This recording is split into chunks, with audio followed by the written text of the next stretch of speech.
Okay. All right. Hello, Paul. Hello, Paul's channel. Here is Chris Kavanagh, or Chris K, as he's known. And technically you have asked officially, but I have brought up the idea of having a conversation with Chris Kavanagh with you. And you gave the go-ahead a few weeks ago, Paul. And we're gathered here today, officially, to talk about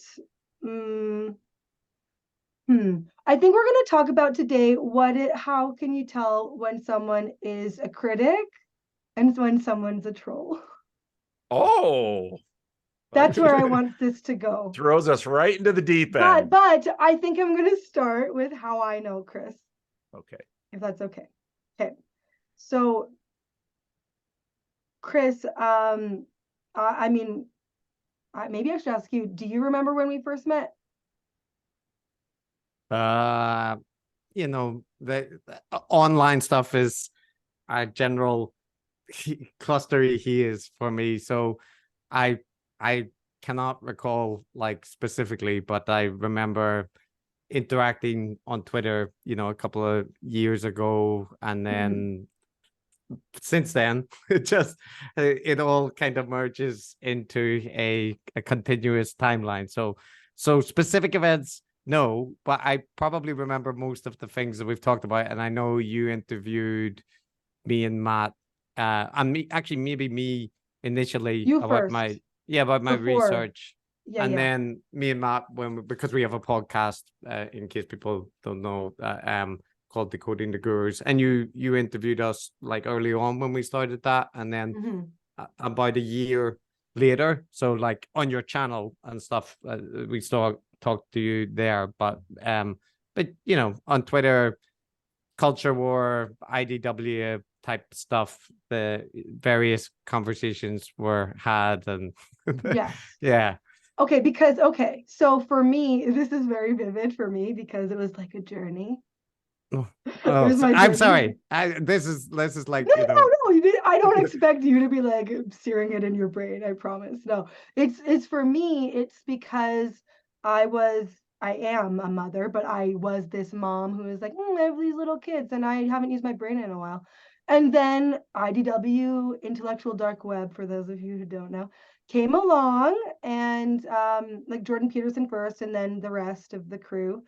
And I just was thinking about things and started engaging on Twitter, had my YouTube channel, interviewing people about things.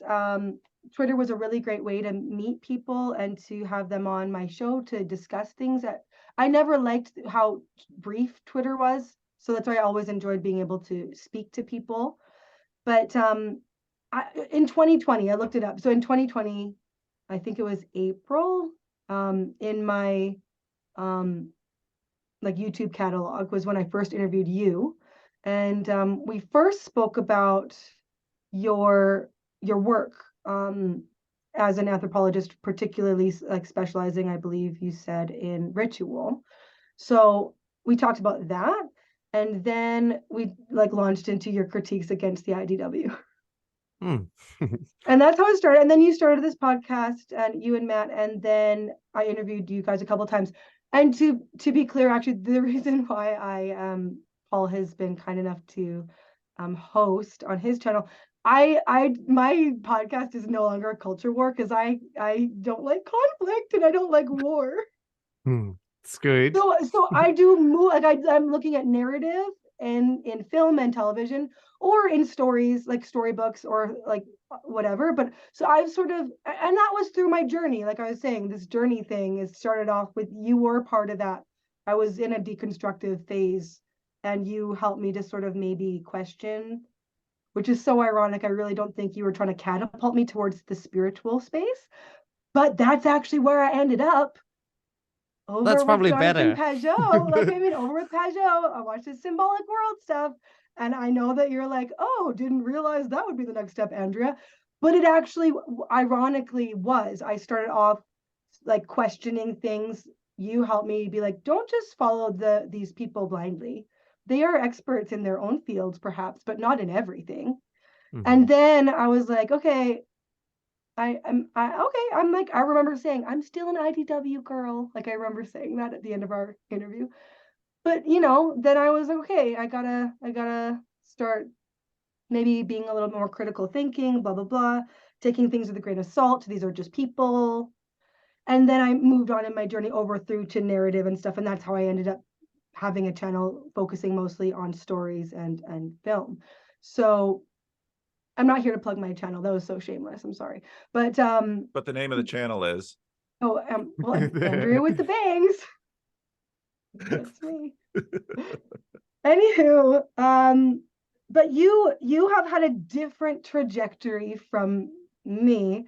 I was like, you were starting off, you didn't have a podcast, and I, like, again, helpful for me to not just follow blindly, which is a good thing to question, but and I'm not at all in the culture war space, but you really are, right? Is that right? It depends on how you look at it, but I'd certainly say I'm involved in it. Like I can't escape it. Is probably how I'd frame it. Like I feel conscientious objector is how a lot of people in the culture war feel. But yeah, it's fair to say that a lot of my content like touches on culture war topics, at least online. Okay, so Paul, maybe it would be helpful if you went into like how you first heard about Chris. And I do want to give it over to you, Chris, as well at some point, but I think maybe I'll pass it over to Paul first. I think I first heard about you from, I think you did an interview with Rebel Wisdom. And I hadn't heard anything about your podcast before then. And David, I got to know David Fuller a bit. I was on Rebel Wisdom a couple of times. He would sometimes invite me into he had sort of these campfire meetings. I don't know if that's exactly what he called them, but it was basically a big Zoom screen, and then he would do an interview, and then he'd have some conversations. And so, and I think David, one of the things that I think I really miss David in this space, actually, because I think he really tried to, we all have our biases. We all come from a place. None of us speak from a monarchical vision up high looking without our spaces. But I think David really did try to be fair. And I think that's sort of the spirit that he had in terms of having you on. And so, yeah, so then I looked at some of your, listened to some of your podcasts. I think those are probably the early ones. I probably listened mostly to the Jordan Peterson ones. Many of the people that, when I go all the way back to episode 1, many of these people I'm fairly familiar with. They're sort of, they're pretty, I've spent a fair amount of time listening to a number of these people. So, and I basically just saw, decoding that caught my interest first, because a lot of what I do is sort of trying to explain Peugeot, Vervaeke, Peterson. That's sort of how my channel developed. But, most of what I heard on your channel didn't seem to be decoding necessarily, seemed to be quite a bit harsher. Yeah. So maybe since we've done unless, sorry, I don't want to interrupt Paul. So maybe no, go ahead. You're fine. Yeah, I feel it's only fair to respond to how I'm aware of your content, and Andrea already outlined how we met, and so like you mentioned, David Fuller over at Rebel Wisdom, I think he has a journalistic bent to him, and so I think in a positive way was somebody that, even if he was slightly uncomfortable with it, sought out voices to challenge some of the points of view that he would promote, and David and I became friends in an internet way on that regard, and I I enjoyed like kind of discussing things with David and, you know, pushing back, and he pushed back on things that we did and whatnot. So it is kind of sad that he's currently, you know, out of the space at the minute. But in any case,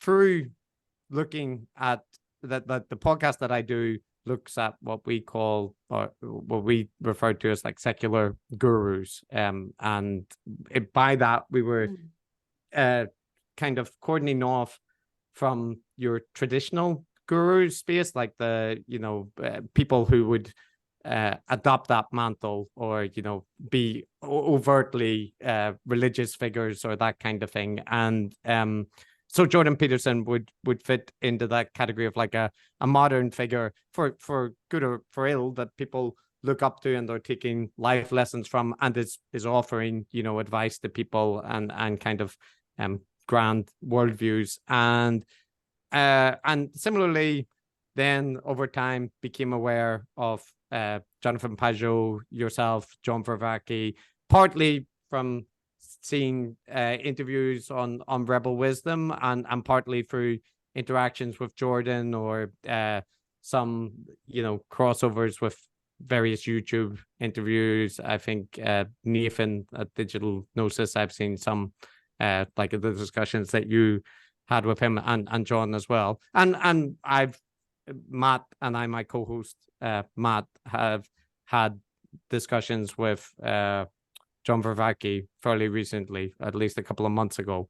And yeah, so that's, I'd say, like, I'm relatively familiar with, you know, your content, but not like, you know, deeply familiar. Just I have a broad idea. And similarly, I'm more familiar with the content of Jordan Peterson, Jonathan Pajot to a certain extent as well. And I would be, I guess, a lot more critical of the content than we tend to be. And I think that, like you highlighted, from what I've seen of your channel, it kind of makes sense, because you're a religious person, as anybody listening to this would guess, and the fact that you're a pastor might hint at that as well.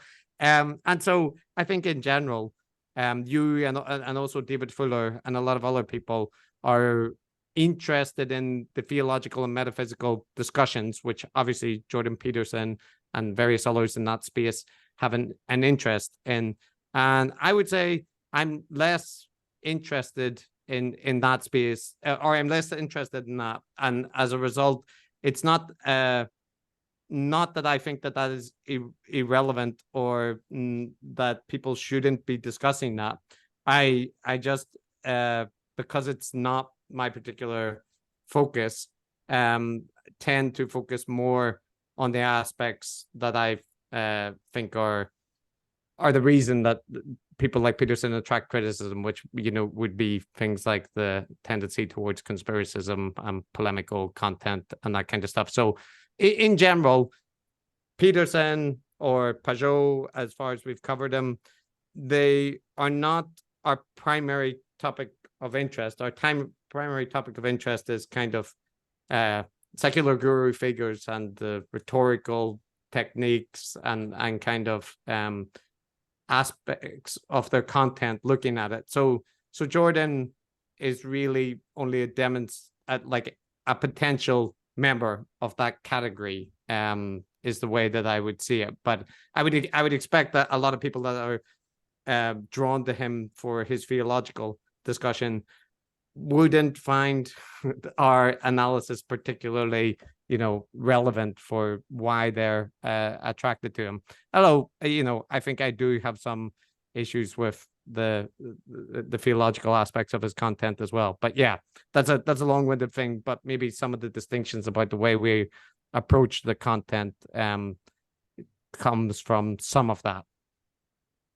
So could you get a little bit more specific on exactly what you want to critique on your channel and why? I mean, Peterson seems to have been a fairly regular, there's a lot of IDW types in your list as I just scroll through your your podcast Yeah.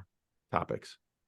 Yeah, that's fair to say, and I think it's in part because a lot of the figures that we cover that fit the archetype would be like your kind of Brett and Eric Weinsteins and people more recently like Russell Brand and so on. So that is the IDW kind of heterodox guru type is very close to the archetype that we are interested in part because I actually think it's more interesting to look at than the like outright polemicists or partisan pundits or that kind of thing, though in some cases I think they might have veered towards that. But yeah, so in looking at these figures, and Matt and I are both academics. He's a psychologist and I'm a cognitive anthropologist.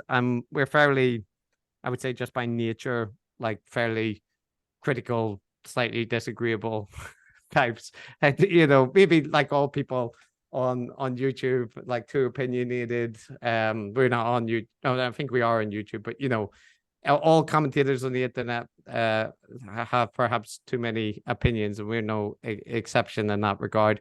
But we try to apply a little bit like the same critical lens that you would find in academia when reviewing papers or articles or arguments to the content of the people that we look at. And we don't just focus on IDW people. We've looked at Gwyneth Paltrow, Ibram Kendi, Jonathan Haidt, so on. So we do try to kind of and Carl Sagan, and we don't argue that all of these people fit into the archetype that we've identified to the same degree. We're kind of interested in the differences, and so we do this thing after we've looked at the content that we try to score everybody on a little scale that we've come up with 10 facets, right? In part, this was because the people that we were covering were different in lots of respects, and we wanted to acknowledge like some of the differences there. But yeah, so in that respect, in terms of things that we're critical of, it is stuff like the pejorative word would be galaxy brainness, or like a tendency to present expertise across a huge domain of topics, and like a kind of not just that you're an expert in one thing, but rather that your expertise allows you to speak confidently about a whole host of things, including it could be virology, politics, history, across the wide domain of like possible ideas, and that on itself might just be a kind of Pollyannish way of thinking. But when it's coupled with things like reinforcing strong in-group out-group boundaries, flattering people who follow you as being the ones that are good and actively like seeking to understand the world, attacking institutions and kind of established sources of knowledge, and promoting your own yourself as an alternative, a more reliable source of knowledge. So a kind of like reactive anti-establishment sentiment, self-aggrandizing, and grievance mongering, stuff like that. And promoting conspiratorial heuristics, and like I mentioned, kind of partisan polemics of either stripe, also not particularly good. So the more of those kind of things that you do, the more that we would kind of flag it as a toxic style of modern guru. Andrew Tate or something like that would be an example. I think that most people would fit into that category. But we're not saying that everybody that we cover is the exact same, because it wouldn't make sense. Like we just did Christopher Hitchens and Eliezer Yudkowsky, but we've also done Reverend Moon of the Moonies and like Nassim Taleb. So yeah, it's we're not trying to argue that everybody that we cover is the exact same kind of thing, and that they're all like toxic and dangerous. That just in case anybody thinks that is what we're arguing, we're not. Toxic is a word that has sure taken on resonance in the last number of years. How would you, if you had to use something other than toxic, what would you describe? Yeah, what would you use instead of toxic? Negative. Just like somebody promoting like bad heuristics and increasing the level of polarization and hyperbole in the discourse, encouraging like strong in-group out-group hostility, that kind of thing. So like negative the negative spectrum of like activities and effects on the world. So do you think your podcast would be especially negative or especially positive? I'm curious about your choice of that. In our case, well, I'd say we're like, it depends. Well, it would largely depend on your perspective of what we're doing. Like from my perspective, obviously what we're doing is overall positive, but that's so that would be an in-group out-group thing. No, well, yeah. In terms of like whether people, who agree with us would depends on who you ask. Well, that's the in-group out-group dynamic. Yeah, but so the question would be like any group that you belong to will have an in-group and out-group dynamic, right? Like if for a group to exist, there has to be an out-group.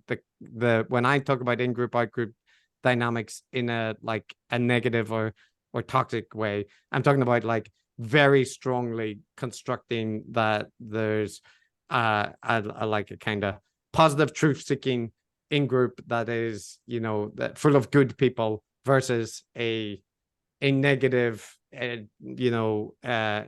harmful group that is seeking to destroy and needs to be opposed out group. So like the kind of a binary black and white Machiavellian view of the world, and I don't think in general, like if you're into toy trains and you join a group of train enthusiasts, that makes an in-group of toy train enthusiasts versus non-toy train enthusiasts, but it doesn't require that you will see all non-toy train enthusiasts as like evil out-group, but there's an out-group, right? So what would you describe as the in-group for your podcast? And for us, I would say it's probably there's a couple of other podcasts that I think come close to what our kind of approach is, and it would be things like Very Bad Gurus. That's a psychologist and a philosopher kind of covering various material from psychology and philosophy and modern culture and discussing that. And similarly, Conspirituality, which looks critically at the kind of overlap between conspiratorial reactionary thought and health and wellness space, and a little bit podcasts like Two Psychologists, Four Beers that are focused more on like psychology. So broadly speaking, we'd be in the space of like academics talking about topics which are not entirely academic, and I would also put us in the space of people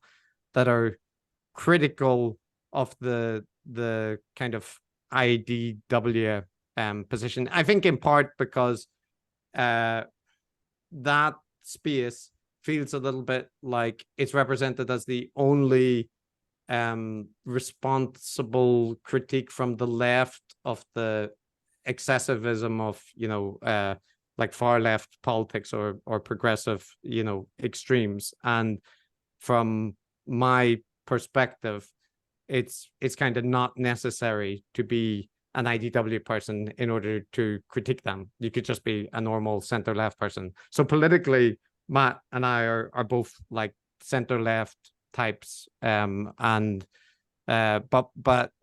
that inevitably bleeds into how we look at the world. Like we're both in favor of social welfare programs, like in part because we live in countries that provide them, but in general, that's not our focus, is like on promoting our particular version of politics. It's more the being like looking at content critically and examining it. So I think I would say that I would expect that people who are fans of the people that we cover, they'll likely not agree with all the stuff that we say about various people, and we do try to be fair and at least acknowledge when people are making good points. But I think that at the least that what I would hope is that they continue to consume content, but in a critical way, right? And like for me, that's a net good. It doesn't matter if you still really like Jordan Peterson and you're into his content. If you're consuming it in an appropriately critical way, that's more power to you. I think the issue is when people are like insufficiently critical, that it can be a negative influence on people. Is the goal of your podcast to influence people who you feel are influenced by Jordan Peterson? No, like there are people that would like that to be the goal of our podcast, but we are, just offering our perspective and like blind people. Spots?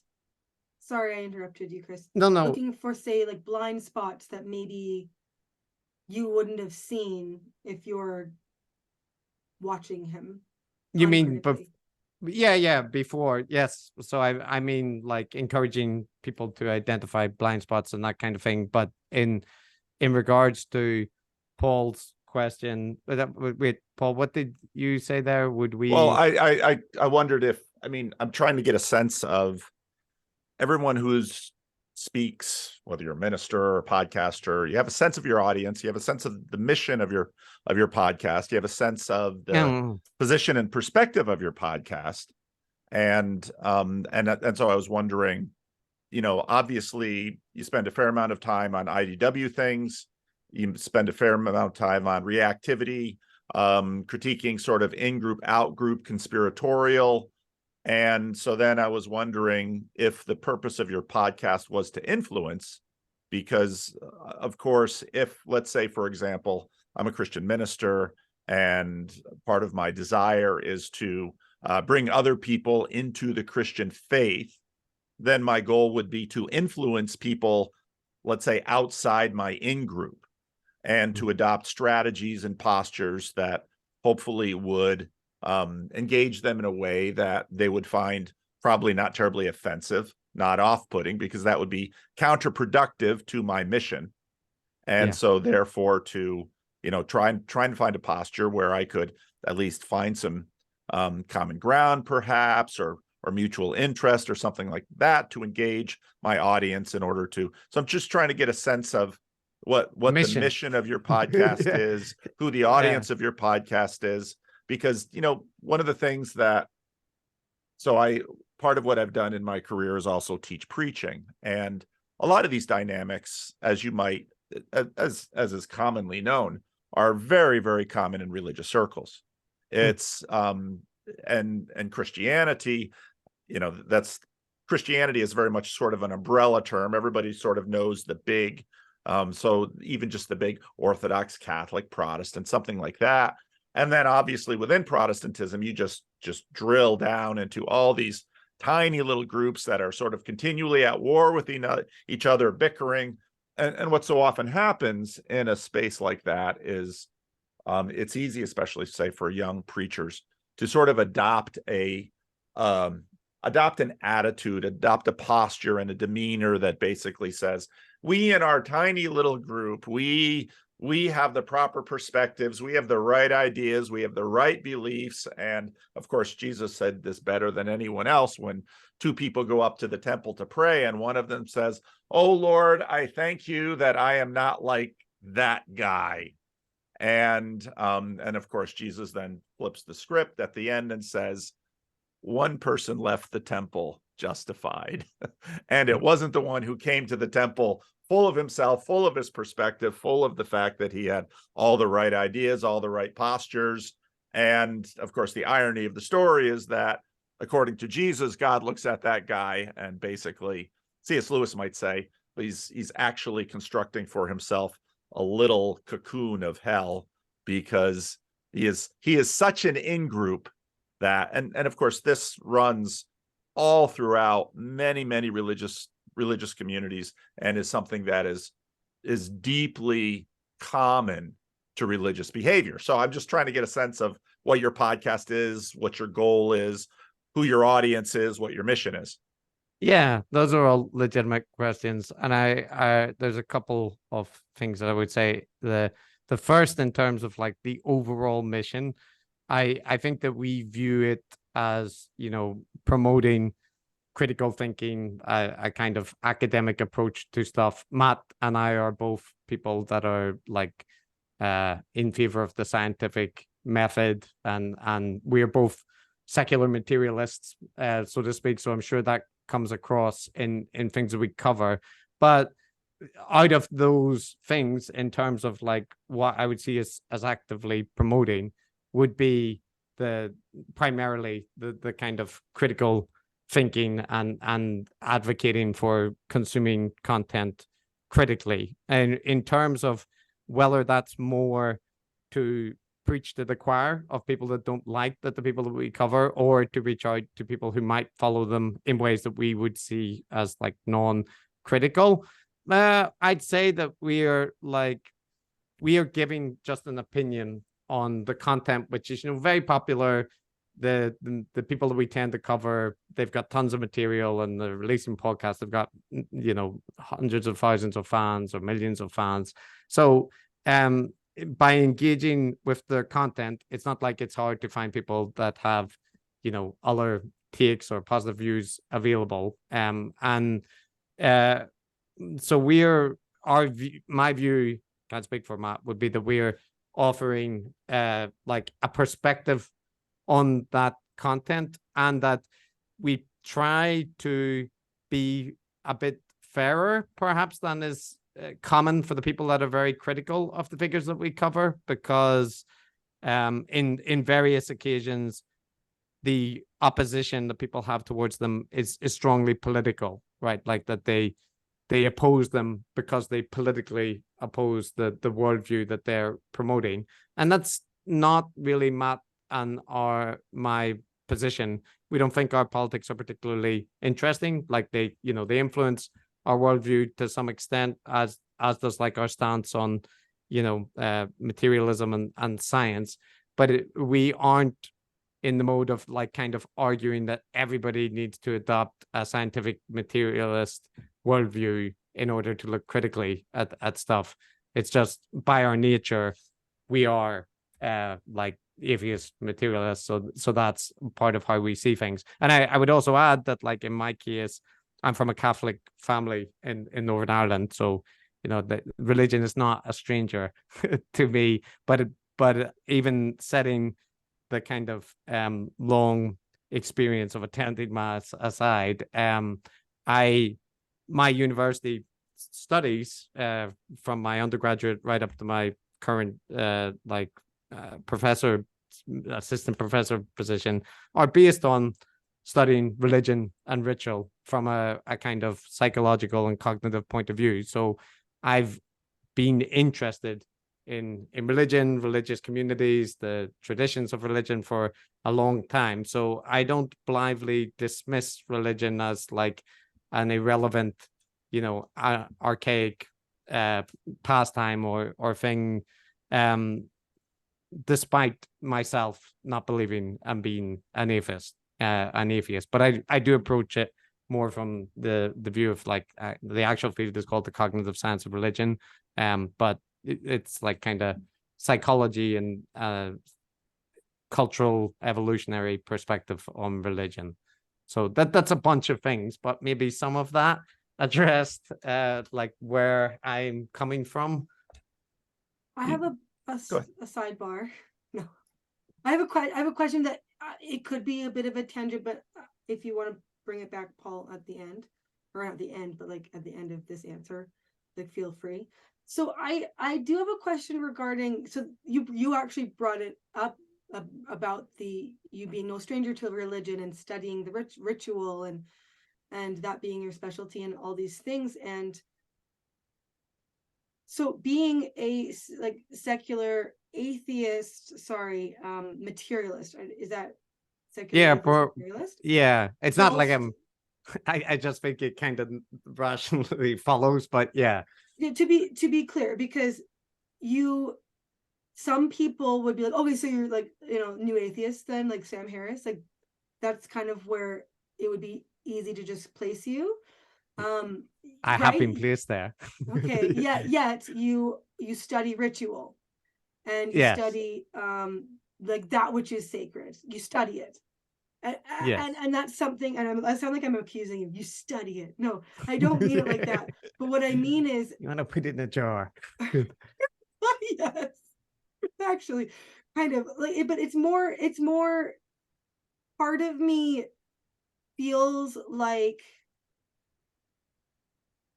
I mean, you could always be more critical, of course, but that you are more critical than I would have thought regarding the religious parts of things for someone who does like study ritual itself and respects those who have like hold ritual and such like things close. Like you study that, and so that's why, like particularly, there's one particular example. I'm going to go into the weeds. I'm sorry. I'm just doing it. I'm just jumping in. So there's this one particular thing where in your podcast where you're talking about, where you guys are looking through what John Vervaeke and Jonathan Peugeot were talking about for demons, okay? And I guess I'll make it clear. I'm a Christian.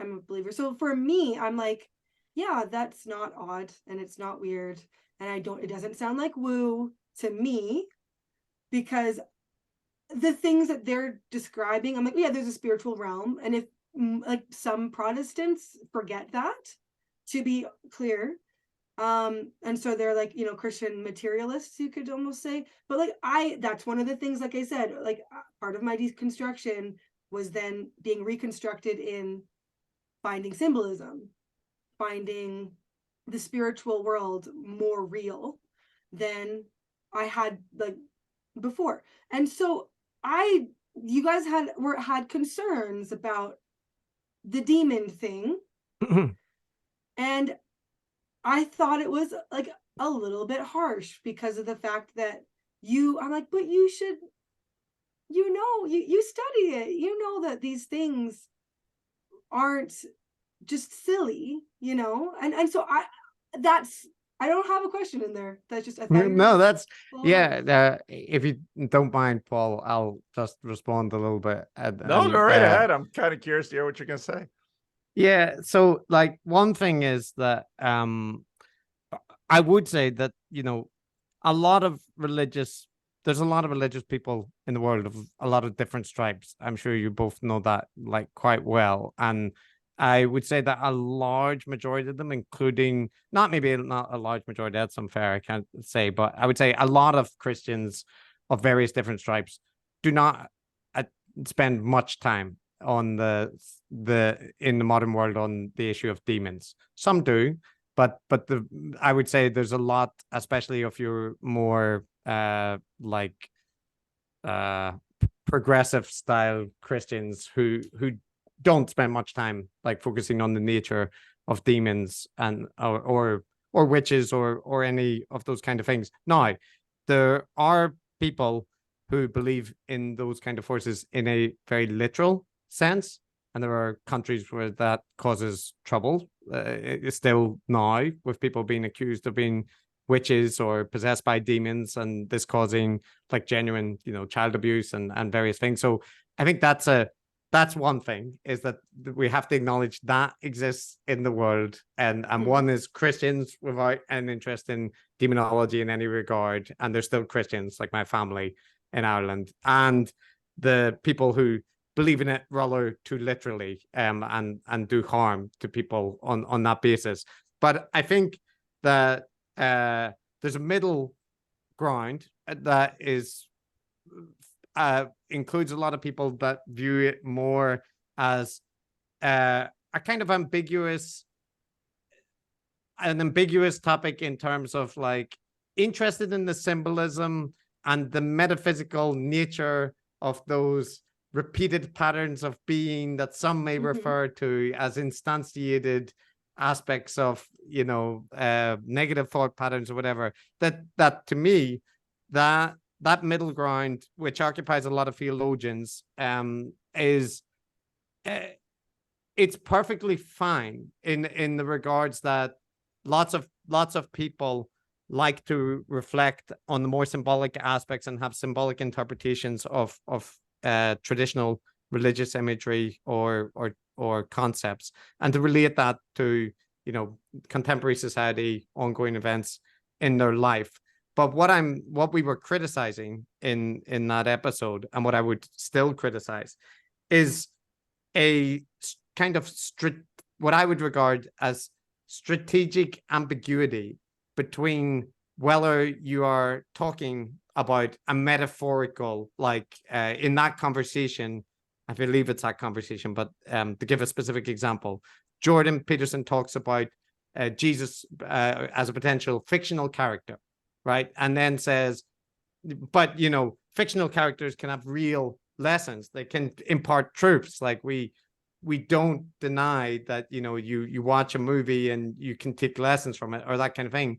And my view is like, yes, nobody denies like that. Even like an atheist or a secular person would deny that. The part of disagreement comes when you're making stronger claims than like there are metaphorical truths or that kind of thing. And I think that in terms of the sense making ecosystem, the way that things like egregores and demons are referred to is at once like purely metaphorical and purely talking about symbolic patterns that repeat, and then at other times as a literal independent force that is impacting individuals from a kind of metaphysical space. And people shift depending on the topic of conversation, and it's kind of seen as a mark of sophistication to not try to hammer things to like a literal set of claims or metaphysical like aspects, but that is usually where the actual disagreement is. And the kind of metaphorical interpretation is just, each to their own, and interpret Disney movies however you like, or and I don't mean that disparagingly. I mean that, religious texts people have been interpreting for thousands of years. So of course you can interpret imagery and stuff in a variety of different ways. And I think a lot of the things that I take exception to is that in conversations like that it's presented, for example, in that specific conversation, that the act of being able to comprehend a glass and pick it up is an illustration that the divine is obviously real, and that people are attending to a higher truth, whether or not they recognize it. And that to me, like, slips into very, very deep like sophistry about what the argument is. And I don't think you need a lot of metaphysical assumptions to pick up a glass and understand that, it can be perceived in lots of different ways. So yeah, anyway, that's like kind of some of my response to that, is that I don't think inherently talking about traditional religious imagery, even talking about like evil spirits and what they might mean and metaphorical interpretations of them, is inherently bad. But I think if it's all in what you're saying and how you're kind of presenting them. And I think with the Pajot content, that we are specifically criticizing the way that he is presenting it there, not the general topic that people would, be interested in discussing symbolic takes of religion, because, each to their own. Well, I mean, you sort of implied, and correct me if I'm wrong, that you think most Christians are of the variety that wouldn't be concerned with something like demons. Well, it depends which country you're talking about, but I would say that the majority of followers of any religion are on average not particularly focused on theological debates and interpretations, so they tend to be relatively moderate. And so if you take demons as like slightly more esoteric, then it is the case that, you know, that they won't be things that people are talking about every day at you know, on the Sunday service. But it depends on your particular congregation, because there are congregations where it is a bigger focus. And I think American evangelical style religion might have more of a focus on demons and their potential role in religion. But yeah, if I'm factoring in like Christians worldwide, I would say the majority of followers, I don't think, would spend much time like thinking about the nature of demons. Do you know much about the distribution of Christians around the world in terms of, I mean, when you think about Christians in sub-Saharan Africa, Christians in Asia, Christians in China, not so much Japan. Japan's one of the most atheistic, and it's very Christian population in Japan's very small. Christians in Latin America, I would assert that the overwhelming, if you look at it in terms of statistics, the overwhelming number of Christians throughout the world today would have a very vivid, very active sense of the demonic, of spirits. Evil spirits, yes. And I guess I should probably classify that, like, I think that, you know, lots of popular religious practices, for example, are just about warding off evil and, you know, or praying for like healing and that kind of thing, right? Which would include like, and I would say that the vast majority of Christians would completely endorse that like Satan is real and you know, has effects on the world. So I'm more, I guess, arguing about like the kind of theological conversations around that topic, as opposed to if you ask them in the questionnaire, are evil spirits real, that they will tick yes.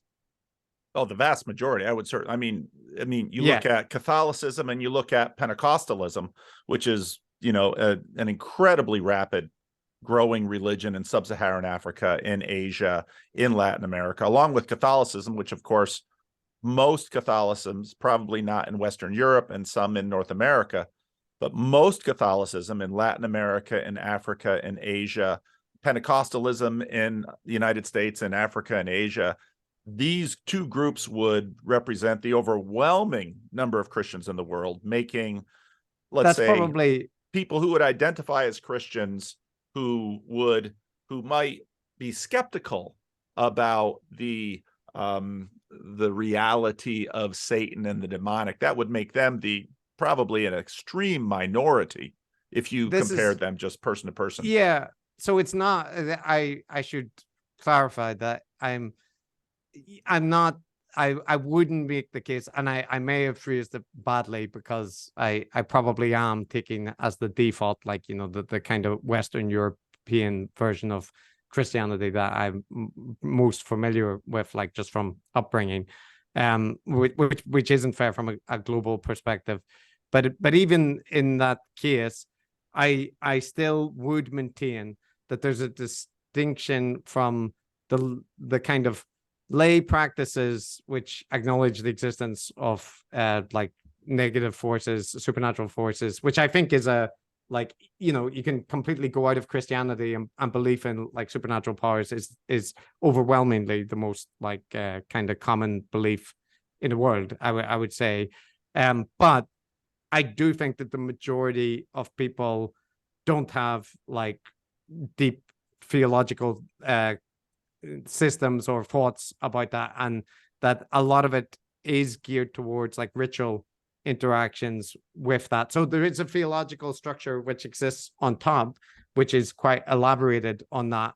But if you are asking people often about specific rituals or whatever that they're doing, they don't know, right, the specifics in many occasions. And theologians do, or people that are kind of more inclined towards focusing on religious aspects, they are interested in the intricacies of the symbolism and the traditions and the history but I think that's definitely a subset. That's like, what's, you would know better, right? There's the tragedy of the theologian, or whatever it's called. A theologian is in some ways a product of usually an extensive education in abstraction, whereas the vast majority of believers on the ground, for example, I was a missionary in the Dominican Republic who worked with Haitians.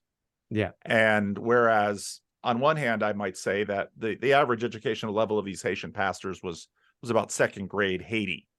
I wouldn't say they had extensive theological training in the sense that they had because over the last few hundred years, a lot of what has developed in the West in terms of systematic theology is a fairly modernistic attempt to systematize in an abstract way. I mean, that's all very much a part of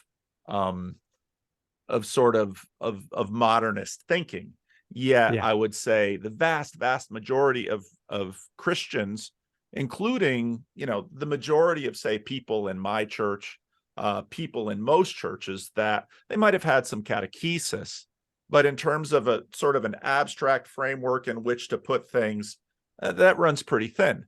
And the ritual is, in many ways, I mean, you have Tom Holland working on the question of, would the ancient Greeks have considered themselves religious? That's a really tricky question, because, of course, after the Enlightenment, religion sort of becomes a category. Before that, through much of world history, the ritual, the worldview, let's say, which is not a theological abstraction, but is sort of a completely embedded cosmology, is something that, and ritual, again, ritual is sort of a word that's kind of an abstraction.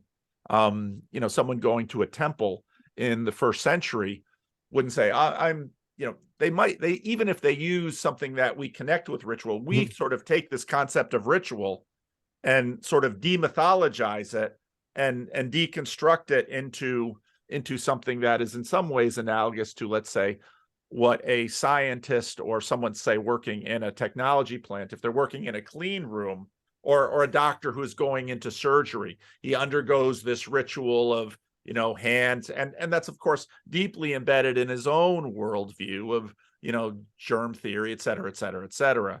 So I guess to me that adds two questions, which would be part of the difficulty of, let's say, secular materialism has always been the difficulty of understanding non-secular materialist people from the inside, because all worldviews have an outside and an inside.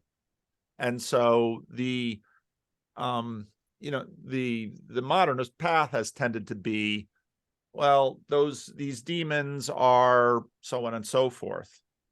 And in terms of what I see happening, I'll talk about what I gained from Peterson, because I didn't need Peterson to teach me the Bible. I already knew the Bible. I didn't need Peterson to teach me the value of religion. I was already deeply committed with respect to religion.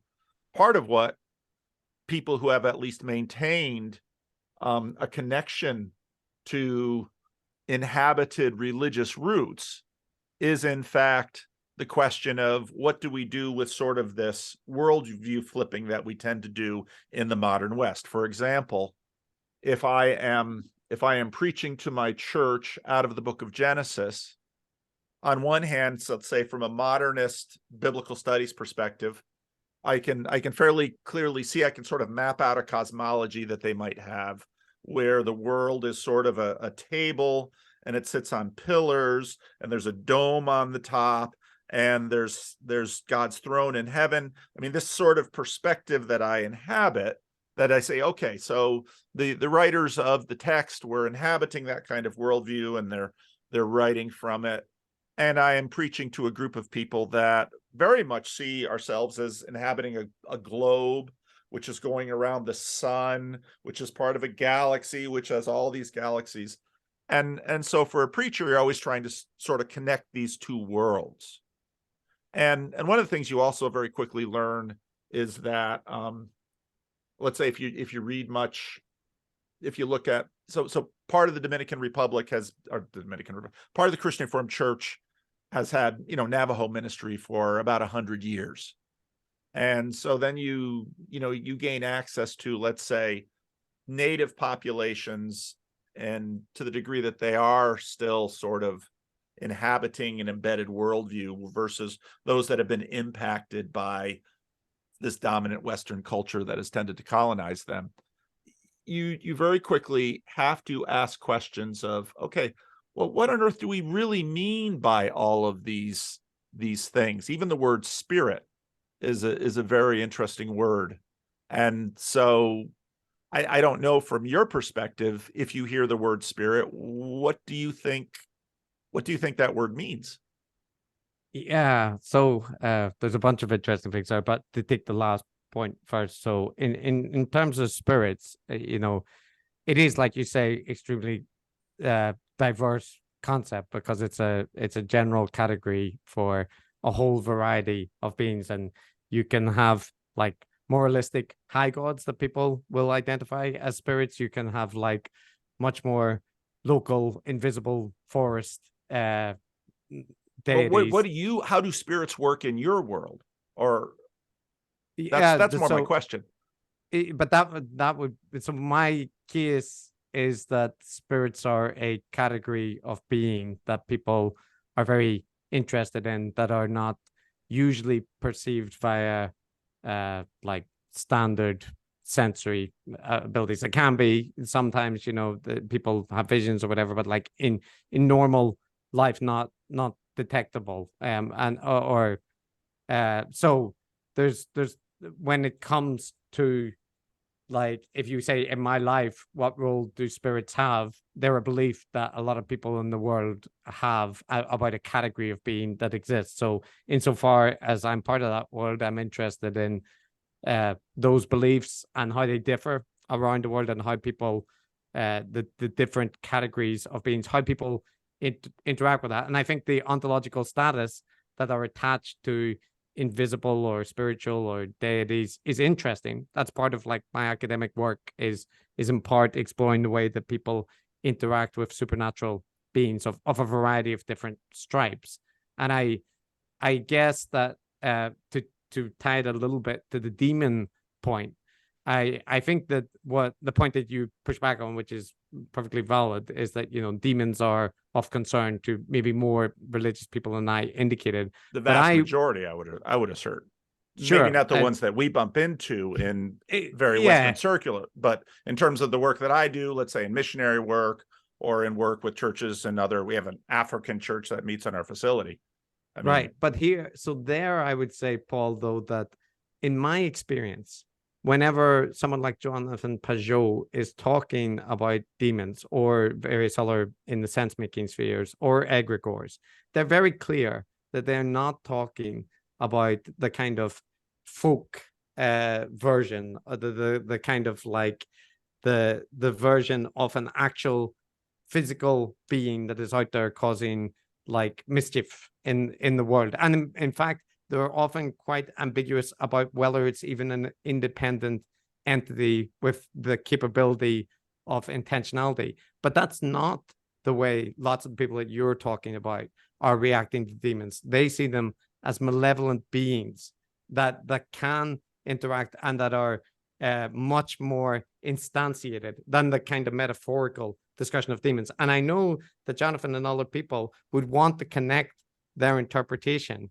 to the kind of traditional exegesis, and would argue, well, actually, that's the way that people have always understood it. But I think that's a misrepresentation, because I think what you're talking about, that lots of people in the world do consider such beings real and to have actual impacts on the world, and to do rituals to ward off the harm that those beings might direct towards them if they don't perform the rituals. That Jonathan and various other people are saying, that's not what I'm talking about. I'm not arguing that witches are out there, kind of in the forest, meeting in covens, doing things. He is talking about the hermaphroditic images and how this relates to the transgender movement in modern contemporary society.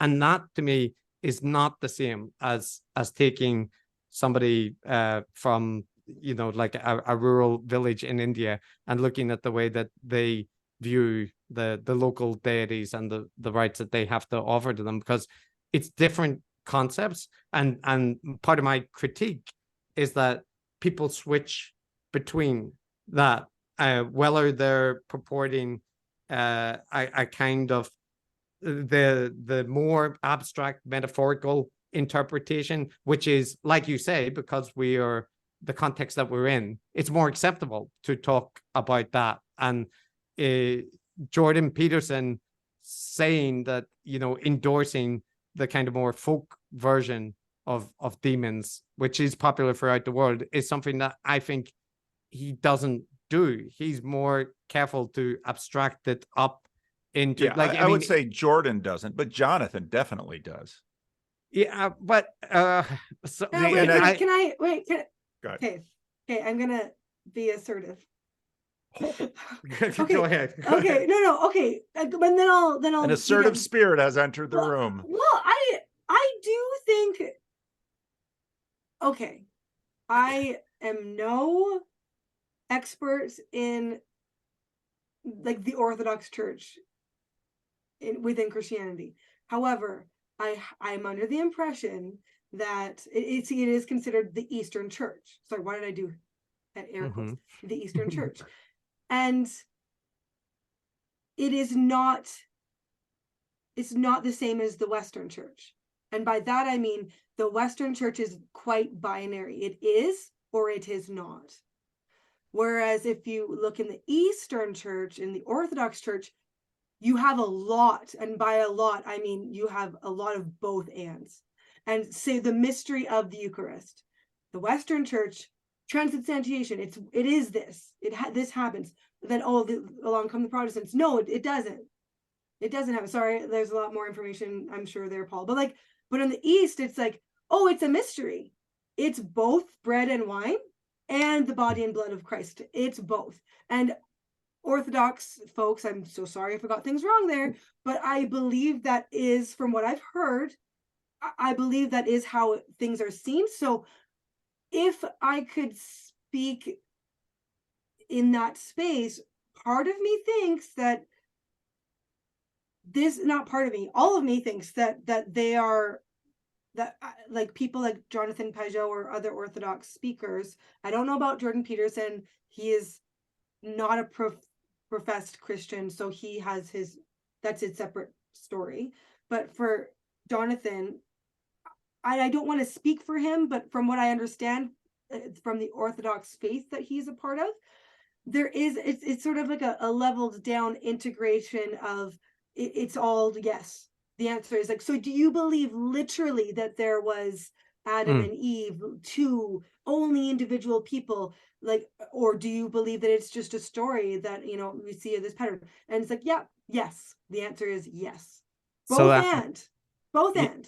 Yeah, and I like part of the frustration in a way with that is that the question of like, how old is the earth, for example, right, for a perennial debate between scientific, rational, secular types and particular brands of religious creationists is different, right? The answer is different. So if you take 7,500 years as a metaphorical truth, or as a truth which is not like it's not literal in the sense that we mean if you measure the various isotopes that you will find that the age is much older, then I think that's a difference, right? But there's plenty of people who don't mean that. They mean it's 7,500 years and that there's a conflict there. And in the same respect, like the issue with you know, things existing and not existing and the being okay with the kind of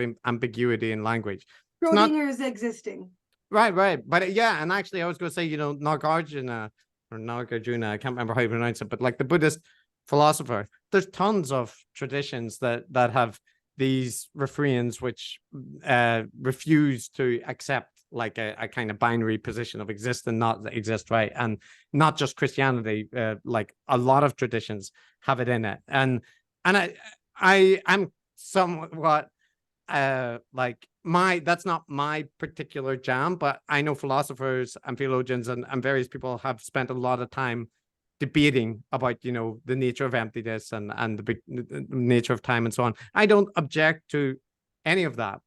I think that my contention is when you're like kind of sitting on that knife's edge, but you will lean towards literal when it suits your purposes and then retreat to metaphorical when you're pressed. And that's how I perceive what Jonathan was doing in the conversation that we critiqued. But actually, I would also just add that like that's a criticism that I have. I perfectly accept that others have more tolerance and interest for that kind of ambiguity and metaphorical analysis, and they don't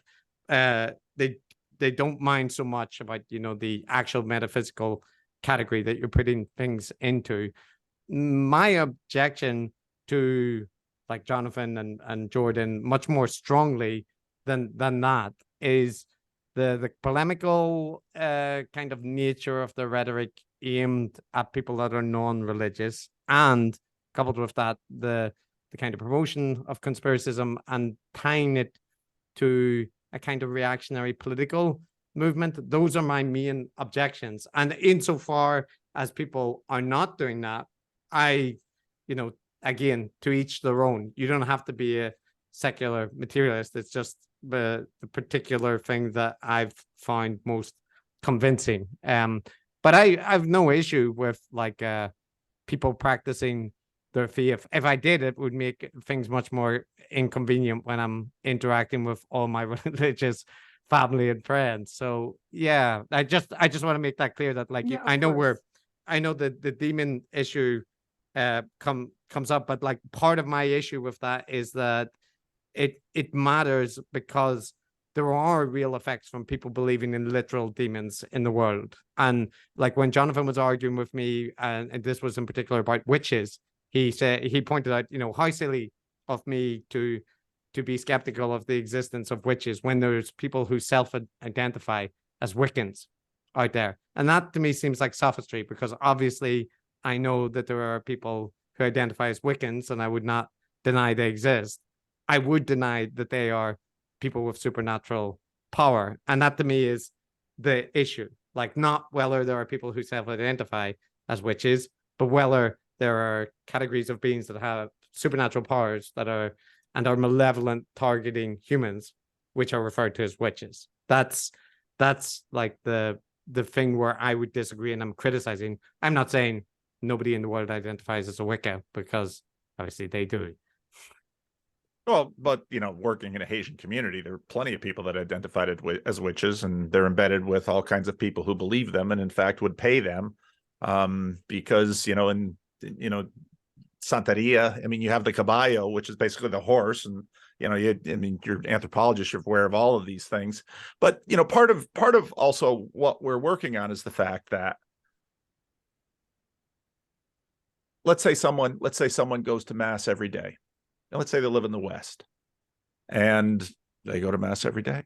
And let's say that could be during COVID, because this is a very real example. Well, suddenly during COVID, the their local Roman Catholic Church, the bishop or the priest or someone shut it down. Mm-hmm. And now this person isn't going to mass every day. And suddenly, their cortisol levels rise, their blood pressure is up, they're far more anxious. Now, if you talk to them about demons or evil or many of these things, as we all know, when you talk to people, I do like Jonathan Haidt's illustration of the rider and the rider and the elephant, because as a pastor, you talk to people all the time, and you can get people to chatter, and they'll talk about this and they'll talk about that. But generally speaking, you sort of look at their behavior, and you say, okay, this person has been going to daily mass for 40 years. And also as a pastor, I know that people are pretty savvy in terms of, especially here in the West, in terms of sort of the worldview that they understand would be considered, would either gain them or lose them status. For example, if they go to the priest, they talk about the fact that they haven't been able to take the mass, and they really, they feel for their mortal soul. Now if you ask them to define this soul ontologically, well, they'd sort of struggle. But a soul for them is a very real category. And now if they go to their doctor, and they might go to their priest and really ask for, some kind of something that would help. And the priest might basically deliver for them advice, again, embedded within a worldview. If they go to a doctor, they're probably not going to talk about what they spoke with the priest about, because they have a certain assumptions. Maybe, unless they have a real good relationship, maybe the doctor goes to mass with them, et cetera, et cetera. But if they're just going to a hospital, they're basically going to assume basically a secular materialist worldview, and they are going to adjust all of their language. They're going to suppress some of their ideas over there. And in one hand, the sort of language they're using, it matters, but it also doesn't, because in many ways we look at the behavior and we ask ourselves questions about, well, to whatever degree the person is conscious of what's going on in their mind, that there are things going on. And in many ways, the better way to describe those things has to do with the language group within which those things are embedded.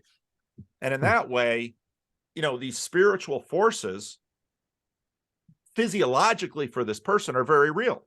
Their inability to go to Catholic Mass has raised their blood pressure, caused them to gain weight, and depending on their age, might even be threatening their life. Now, the doctor is going to look at that in terms of, well, the doctor actually is going to be a little hard pressed, because we would look at these things and say, well, these are all, and you could sort of demythologize this, these are all functions of her worldview environment. Or you could sort of remythologize it and say, she's been unable to benefit from the means of grace, and this is existentially foundational for her existence.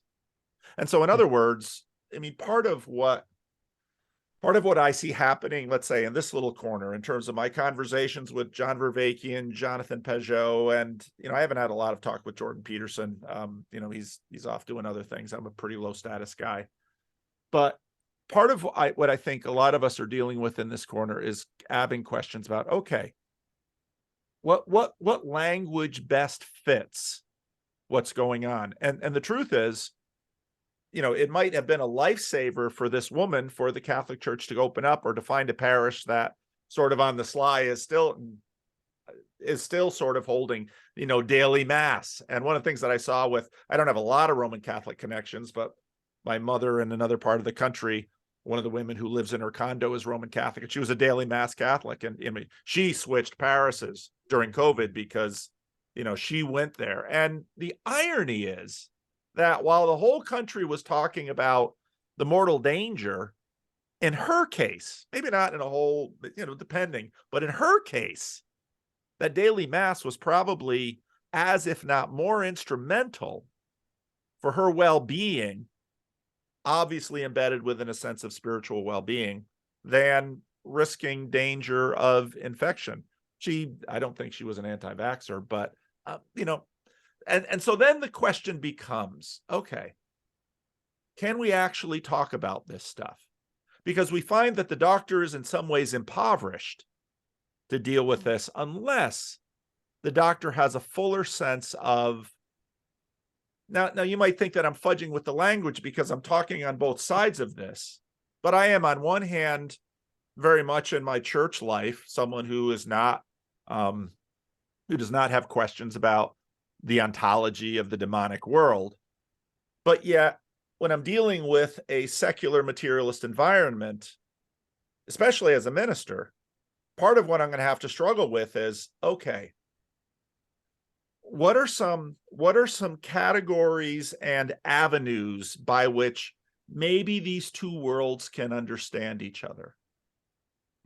And that, I think, for me, that's sort of what sparked my interest in Jordan Peterson. And C.S. Lewis, for me, has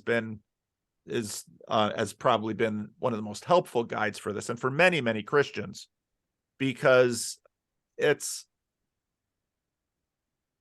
it's deeply important. Because let's say this woman who goes to mass every day might in very many ways be sort of ensconced in a secular world, even though she goes to mass every day.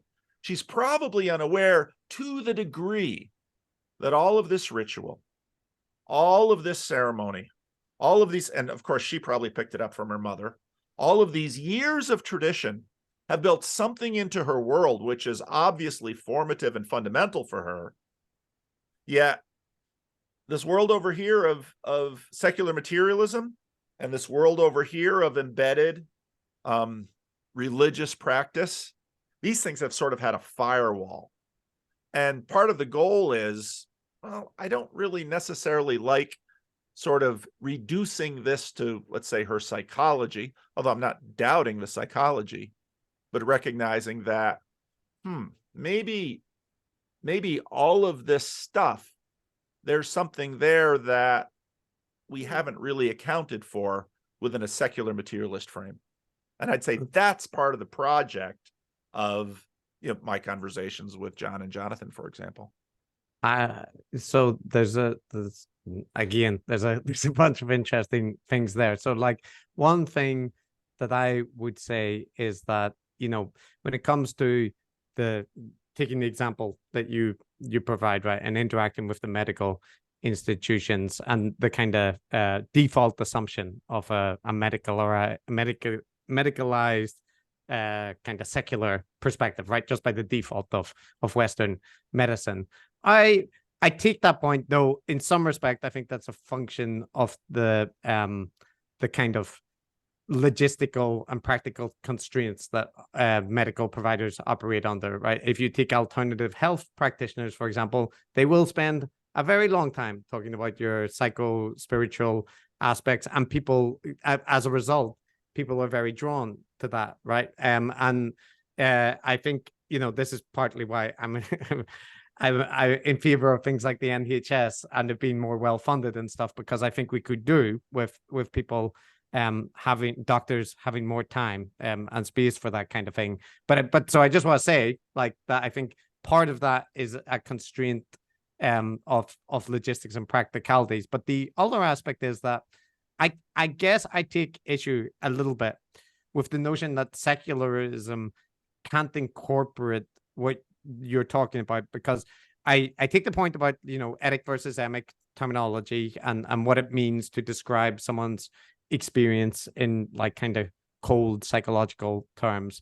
But on the other hand, none of what you described it is in any way surprising for me from a very materialistic worldview, right? I'm completely aware that humans are creatures of habit and tradition and social belonging, and so to separate a human from an environment that they're familiar and comfortable in, especially one that they've been involved in for decades, could produce a physiological effect. And like even in medicine, psychosomatic effects are recognized. Most people kind of treat that as if it means they're not real, but just means that our brains are powerful things which can produce actual physiological effects. So I would push back, but our brains are powerful things. There's a lot of woo in there. Well, so I'm using brain in shorthand for like embodied cognition. Like, so I'm talking about if you assume a secular worldview and that it cannot account for these things. I don't think that's true. But the other aspect of it is that things like the kind of religion as a source of meaning and tradition and of like social belonging for people is absolutely real. In fact, I would say a very, very significant role that religion plays in most societies around the world. But when people get into those discussions, and it is almost certainly the case when I hear like any discussion about this topic in the kind of, I'm not saying that you're a part of this ecosystem, but I tend to refer, the kind of sense-making sphere. And a lot of the discussion of religion is around the ritualistic, the community, the, traditional symbolic interpretationism. But I grew up an Irish Catholic. I'm very familiar with those positive aspects of religion. I'm also very familiar with the potential negative impacts of religious institutions and communities and their ability to suppress, oppress, and to damage people. And in many occasions, it's actually the religious institutions and religious people that betrayed, in a sense, the belief that people had in those things. And that's not a small aspect, right? And it kind of, I sometimes feel like there's a kind of unnecessary like barrier drawn between religious and non-religious, whereas the vast majority of religious and non-religious people I know are, they're getting along in the world, they're looking for meaning, they're looking for stuff that they value, but they recognize that there are good and bad things, and that applies to as much religion as public health measures and trade-offs. And I'm kind of, I react quite strongly to things that I perceive as suggesting that if you lack the religious impulse, that there's something fundamentally missing, or that your life is, you're denying, in essence, that you actually are religious, because everybody fundamentally is. And I see that as like a sort of implicit thing, that materialism sucks the life and meaning out of the world, and that we want to re-inject the spiritual and the metaphysical. But in that contrast, and this way I would say to the atheist, so you asked Andrea, how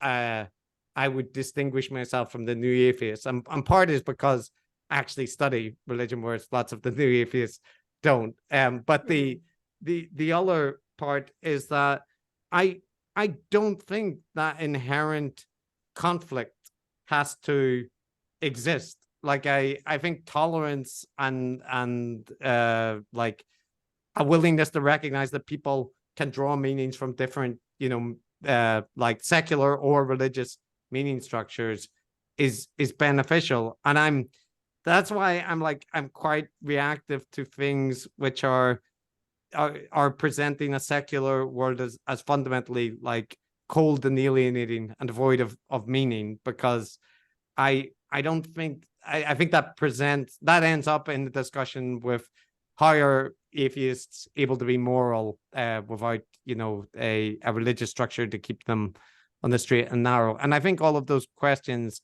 have been like discussed and answered in hundreds of years of debates between atheists and religious people. So in I guess in part that's a whole bunch of things, but that's partly my reaction to that, Paul, is that I think you're completely right that we should take seriously the attachments and social bonds, and you could frame it in other language, as you suggest, like the experience of the numinous, the like esprit de corps, or being touched by the Holy Spirit, or your commitment to the Sangha, or whatever it might be.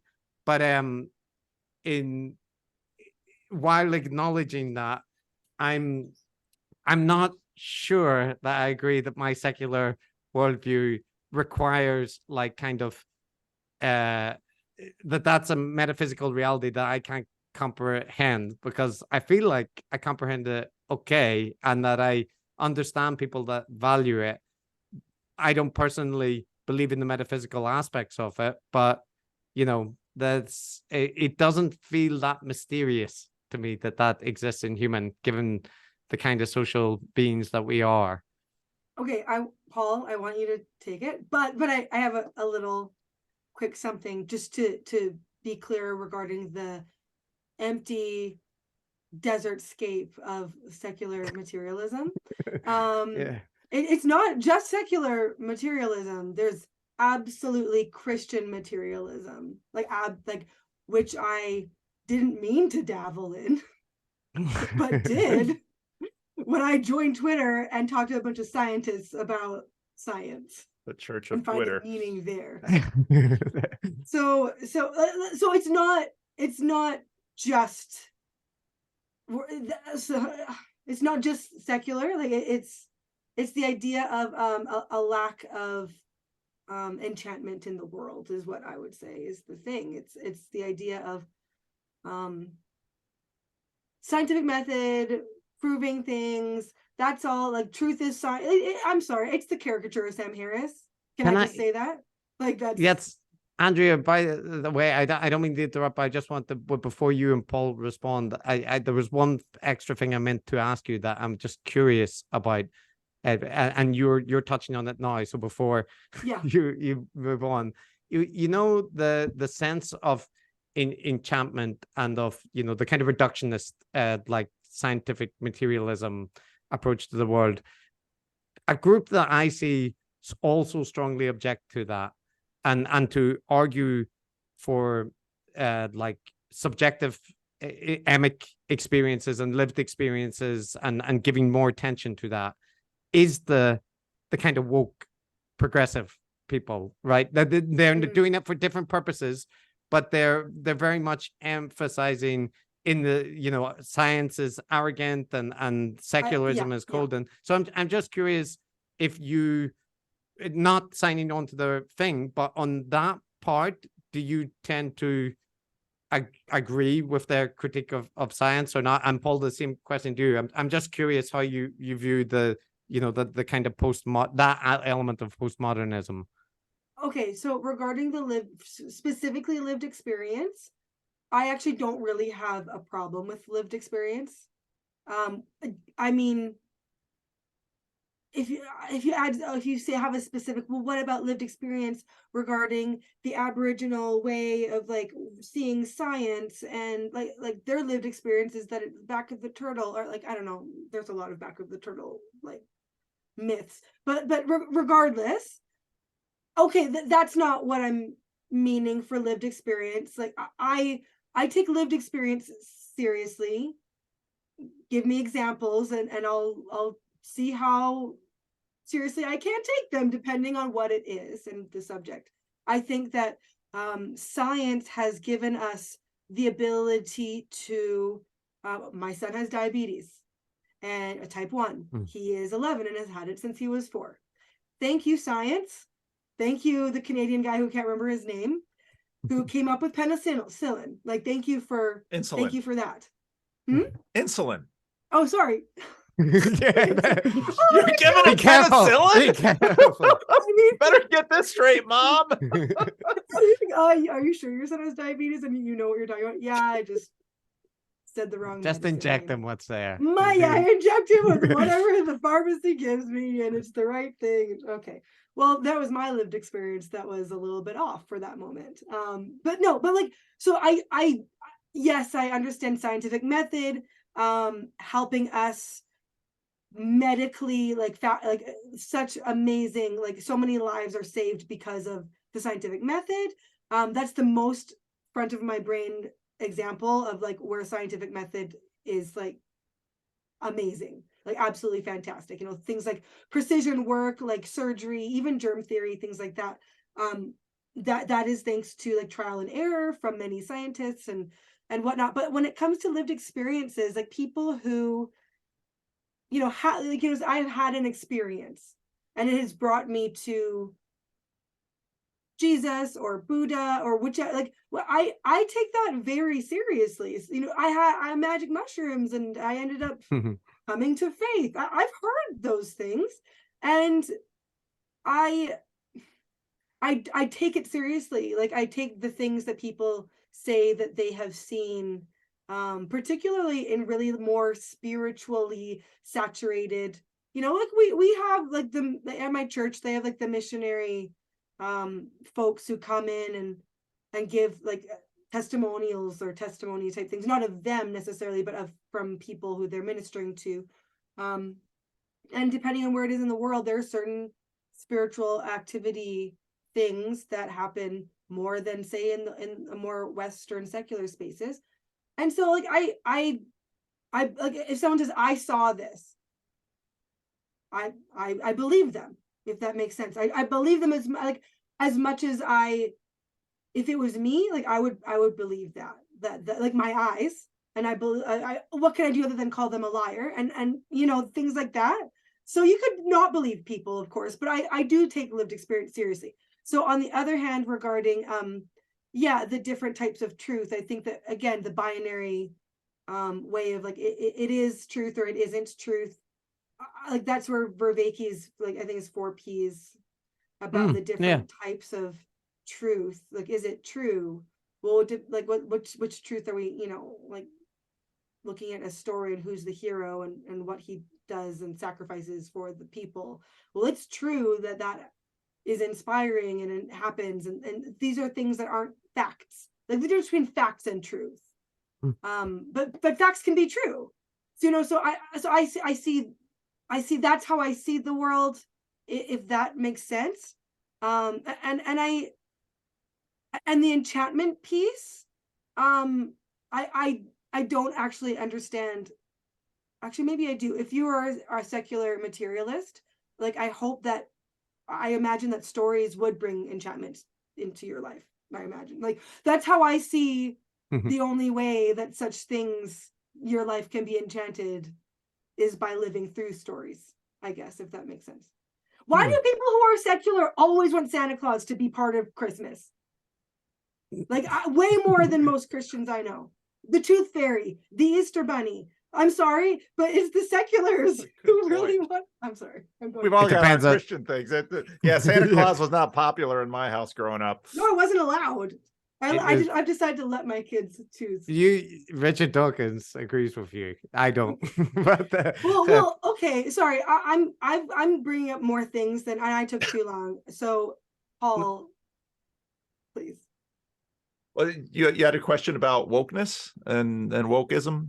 So I was kind of curious just about the emphasis on lived experience and the kind of reductionist nature of science and secularist worldviews. The other group that I hear, apart from religious people who advance that critique often, is postmodern kind of scholars, right? And I'm just curious to the extent to which, on that particular point, not all the broader stuff, that you agree, or is it like, is there something that's distinctive that from the critique that you would have that diverges from that? Because Jordan Peterson is often critiqued that he sounds remarkably postmodern while reeling against postmodern people. And I would say there's a lot of postmodernity in Jordan. It depends what you mean. Right. It depends what such and such is, right? That's something that's very common. So I'm just curious about, in that respect, to what extent there's overlap on those points, or whether it's like, it's just a parallel evolution and there isn't actually point of contact. I'm still not sure what you're asking, but I'll try and answer. Okay. There's plenty of postmodernity in me too. I think so if you want to sort of see this long term, I see this very much within a religious frame. So part of what during the Renaissance, you have this real fascination with sources and literary sources. I mean, Europe, certain parts of Europe start going crazy looking for Greek manuscripts and so on and so forth.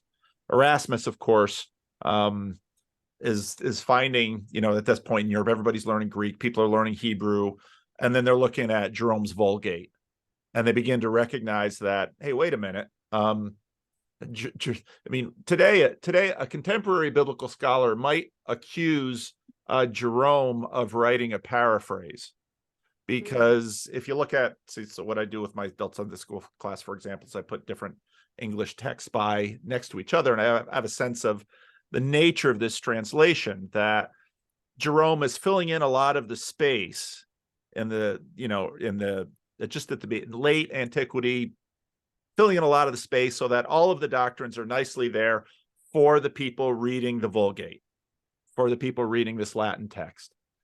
And come the Renaissance, because of all the texts that have sort of been unearthed because of the Crusades, now suddenly people have access to better Greek texts and some Hebrew texts, and they're learning Hebrew from Jews. And so Erasmus takes it, and now the printing press is there. So Erasmus is, lining up the Vulgate and some Greek text and having notes on the side, basically critiquing Jerome and saying, hey, wait a minute. What's Jerome is doing something funny with the text. And of course, as Erasmus is writing, Luther is reading. And a lot of people have accused Erasmus of laying the egg that Luther hatches. So Luther, of course, is reading this and he's following with Erasmus. Erasmus winds up staying a faithful Catholic. Luther, of course, he's got his own things going on in northern Germany, sort of following Jan Hus, and starts making some noise, wanting a little bit of a discussion. And if the Catholic Church is reactive, they kick back. Luther's kind of like Jordan Peterson. So that if you push him, he gets reactive fast. And so Luther keeps amping up. Luther's prince doesn't want him getting burned at the stake like Jan Hus, so he protects him. But Luther very much believed that, if we could get you really have sort of the sources of science in this way, in a religious sense, that if we can get the best text, and if we can apply reason to it, then everybody will see the world in the same way. This is Luther's big idea. And to Luther's dismay, it doesn't happen that way. Karlstadt, Zwingli, the Anabaptist, all hell breaks loose in Northern Europe, and nobody quite knows what to do. But the printing press is there, the genie's out of the bottle. By the way, the generation before the New World was discovered. So suddenly everybody wants to figure out, well, how can we all get on the same page again? And so the idea, really, because they've sort of been infused with a lot of classics, Aristotle's been found, suddenly it's, well, let's see, empiricism and reason, these two ideas. What we can see down below here, I see a cat, you see a cat, we all see a cat, we all call it a cat, that's a cat. So, and then reason, and you basically have the beginning of modernity, where we're all trying to be on the same page with the stuff that we find. Here I've got a can of Wilhelmina mints given to me by a very strange Jew. And so, and that's hopefully the way we can kind of all be on the same page, all be in the same world. And Galileo, of course, is measuring things, and we're all trying to get in the same world. And that holds for a good long time, that we can, maybe with these things, we can all stay on the same page. And of course, religion continues to adapt, and religion becomes a very modernist thing. Well, we have the text, and the text is going to be sort of the thing we can all agree on for the most part. We'll argue about interpretations, but and of course the religious institutions continue to bear weight, but go up and down during the modern period. Well, of course, in post-modernity, people sort of get to the end. Modernity really sort of reaches its peak at the end of 19th, beginning of the 20th century, and people begin to realize that, yeah, we all sort of have access to the same reason and empiricism, more or less, but people are sure jigging them in other ways that are pretty significant for the way these civilizations are founded. And so now you begin to get this critique, this narrative critique, and say, well, people are looking at the facts, but they sure are employing them in different ways, in a very self-centered way. And okay, fair enough. So people are motivated, and they have a lot of motivations, and they wield these motivations, and off they go. Now, part of what comes along during this period is the fact that, if you say contrast the way Locke sees the world, well, we're just this plain slate. There's all this stuff out there. Okay. And if you look at, let's say, Jordan Peterson's his first talk with Sam Harris probably could have convinced the world that they probably didn't need the other three. Because if you listen to that talk, it very much goes to the effect that it's very painful. Peterson is saying to Harris, you don't just see the world plain. Yeah. That there are structures inside of you that are shaping the way you see the world. And these structures are certainly physiological, they're certainly psychological, but they're also cultural. And there's this great line. There's a book written by an ex-missionary who went out way into the Amazon, he basically, the book is about how he gave up his faith and lost it, et cetera, et cetera. But the book starts with this great story where he's in amongst this indigenous tribe and he's trying to translate he's trying to first write down their language because their language isn't written. It's a tiny little tribe. And then he's going to translate the Bible into it. So he's living with them for years. And one day, and he's there with his family and he's living in the hut, he's completely indigenized. And one day he hears this commotion in the town. And, well, what's the commotion? Well, the god, there's this god over across the river. And the whole town is out there pointing at the god across the river. And he knows these people. He's lived with these people. And there's that god across the river. Can't you see him? He can't see him. And neither can his kid. But the whole rest of the village sees that god. And they're not lying. They're being completely sincere. This is the first story he opens the book with. Now, the whole book is about his deconstruction, how he gives up the faith and basically becomes a secular materialist. But this incident still haunts him because those people aren't lying. They're all seeing the God. I can't. Why? And, well, it might have something to do with the fact that when, and again, having been a foreign missionary and worked with people from a different culture than mine, now Haitians and Dominicans aren't real far away from us. But I'll tell you, when I would walk into a room and when they would walk into the room, nothing as dramatic as that story. But we sure do look at different things. And we sure do pay attention to different things. And the things that we look at and the things that we pay attention to, this isn't just from my little life since I was born in the early 60s. This goes back all the way, this goes back generations and has formed me and shaped me and molded me. And even though physically we're probably pretty much on the same page about everything that's in the room, we know what a chair is, we know what the banana skin walls are, we know what the wood is, all of this stuff. We're still living in sort of a different world. And these worlds are in some ways in conflict. And these conflicts are narrative based. But the more, and this is really sort of where a lot of John Vervaeke's work comes in, there is this reality of that we've derived from science, that even the way our minds work at a very deep level. I actually figured this out before any of this stuff. I had a guy in my church who had very low vision. And he described it to me once. He had diabetes, actually. He was part of Christian Science Church growing up. They wouldn't allow him any medicine. No penicillin. No penicillin. Really screwed up his body. At some point, one of his parents deconstructed, left the church, got him penicillin. Insulin. Penicillin. You got me saying it. But it deeply affected he had health problems for the rest of his life, but he had low vision. And I asked him, what's this like? And he said, kind of phenomenologically, he experiences the room sort of like I do, because I sit in this room and I imagine I'm seeing all this stuff. But of course, in grade school, you learn about the blind spot and all of that. And that, I look out this one eye and there really is a blind spot, but my brain is filling this in.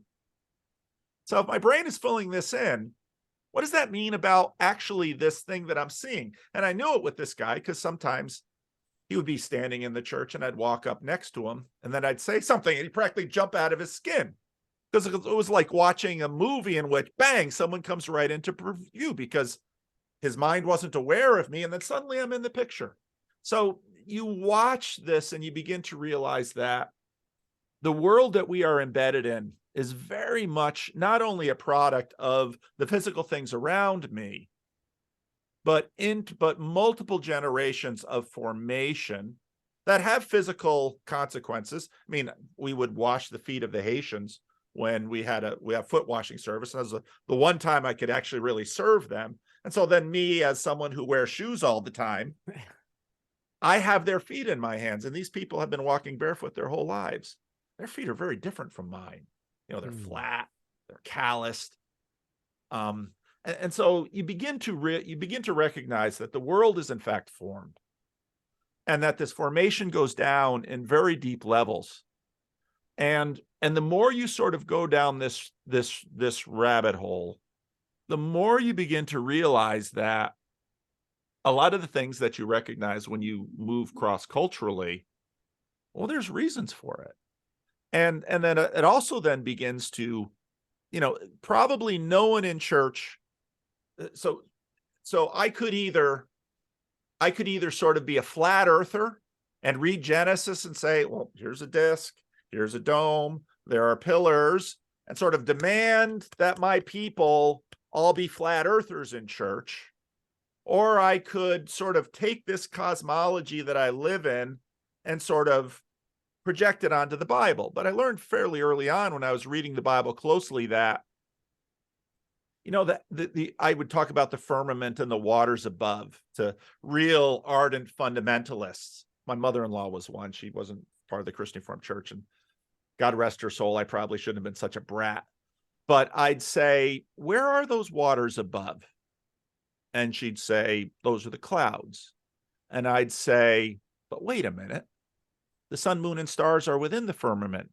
So what does that mean? In other words, postmodernity sort of pokes you to recognize that, wait a minute, there are narratives and motives and all of this stuff floating around. And what I would describe this little corner as trying to do is try to get a little bit beyond post-modernity. Now the nomenclature isn't set. Meta-modernity, sometimes people are talking about it.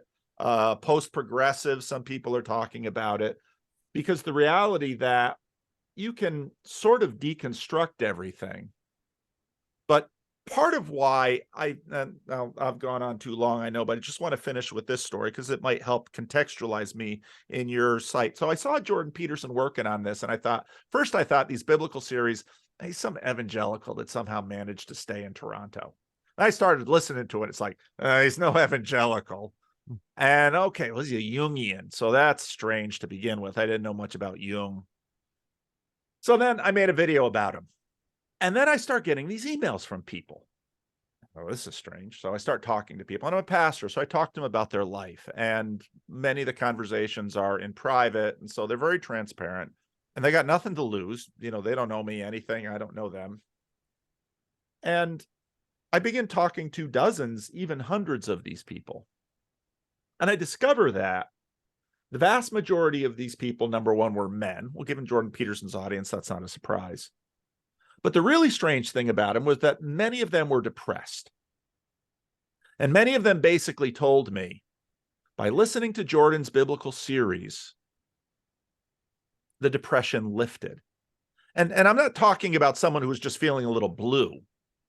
I'm talking about people that, medically, when I'd listened to what they were describing, they definitely would have been diagnosed with depression. All of the things that they're doing. And they're basically telling me, I listened to enough Jordan Peterson, and you know what? I cleaned my darn room. And I began to bathe. I began to eat better.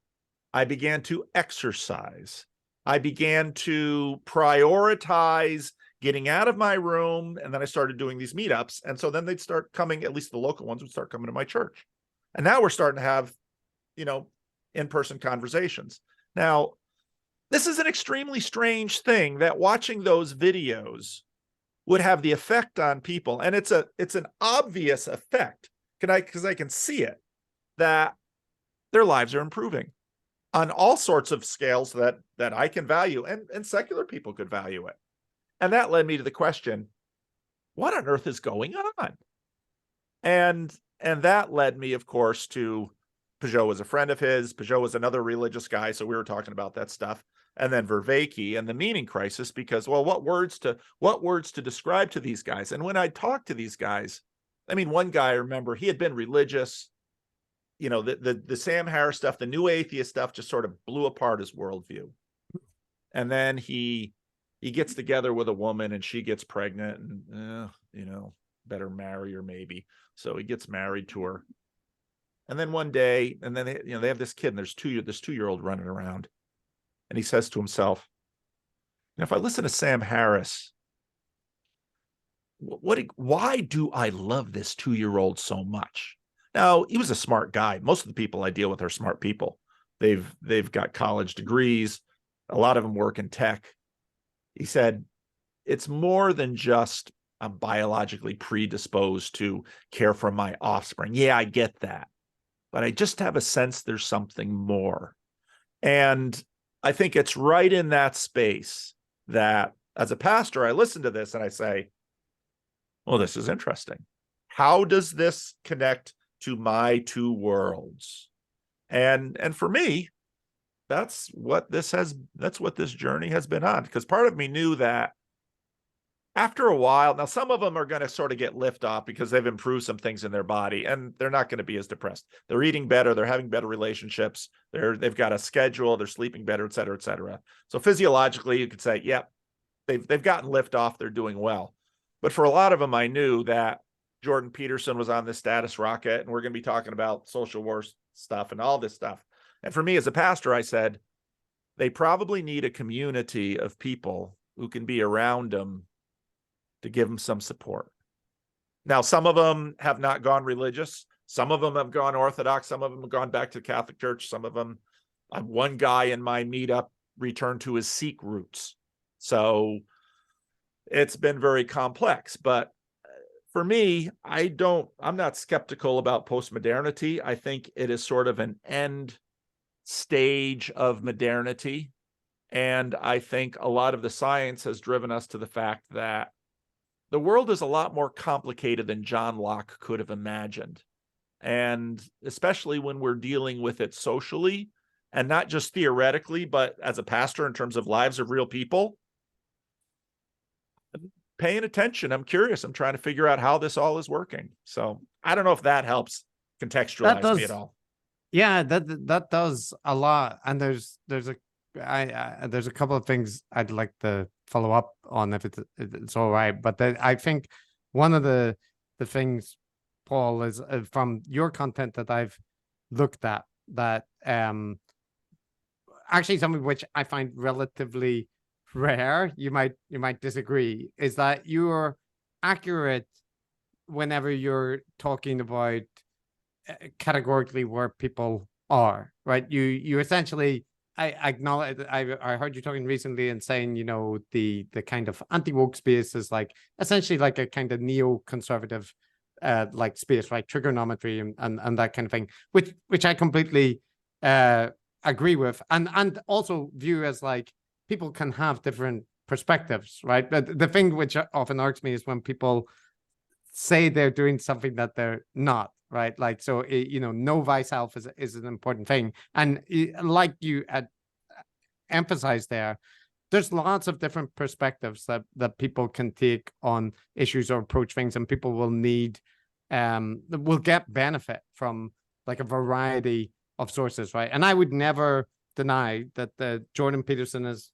been helpful for a bunch of people. I think his earlier self-help material and also online material, a lot of people reacted to very well, and it clearly helped them. Right now, there's some parts it might get actually to a little bit about the differences in our approaches as well, because I understand what you're talking about also in terms of the desire to translate and to be in dialogue across, with people like John Vervaeke, who might not hold the same metaphysical assumptions, but are, they're interested in engaging, and that even if your interest might on some level be what's that word? Proselytization. Proselytizing.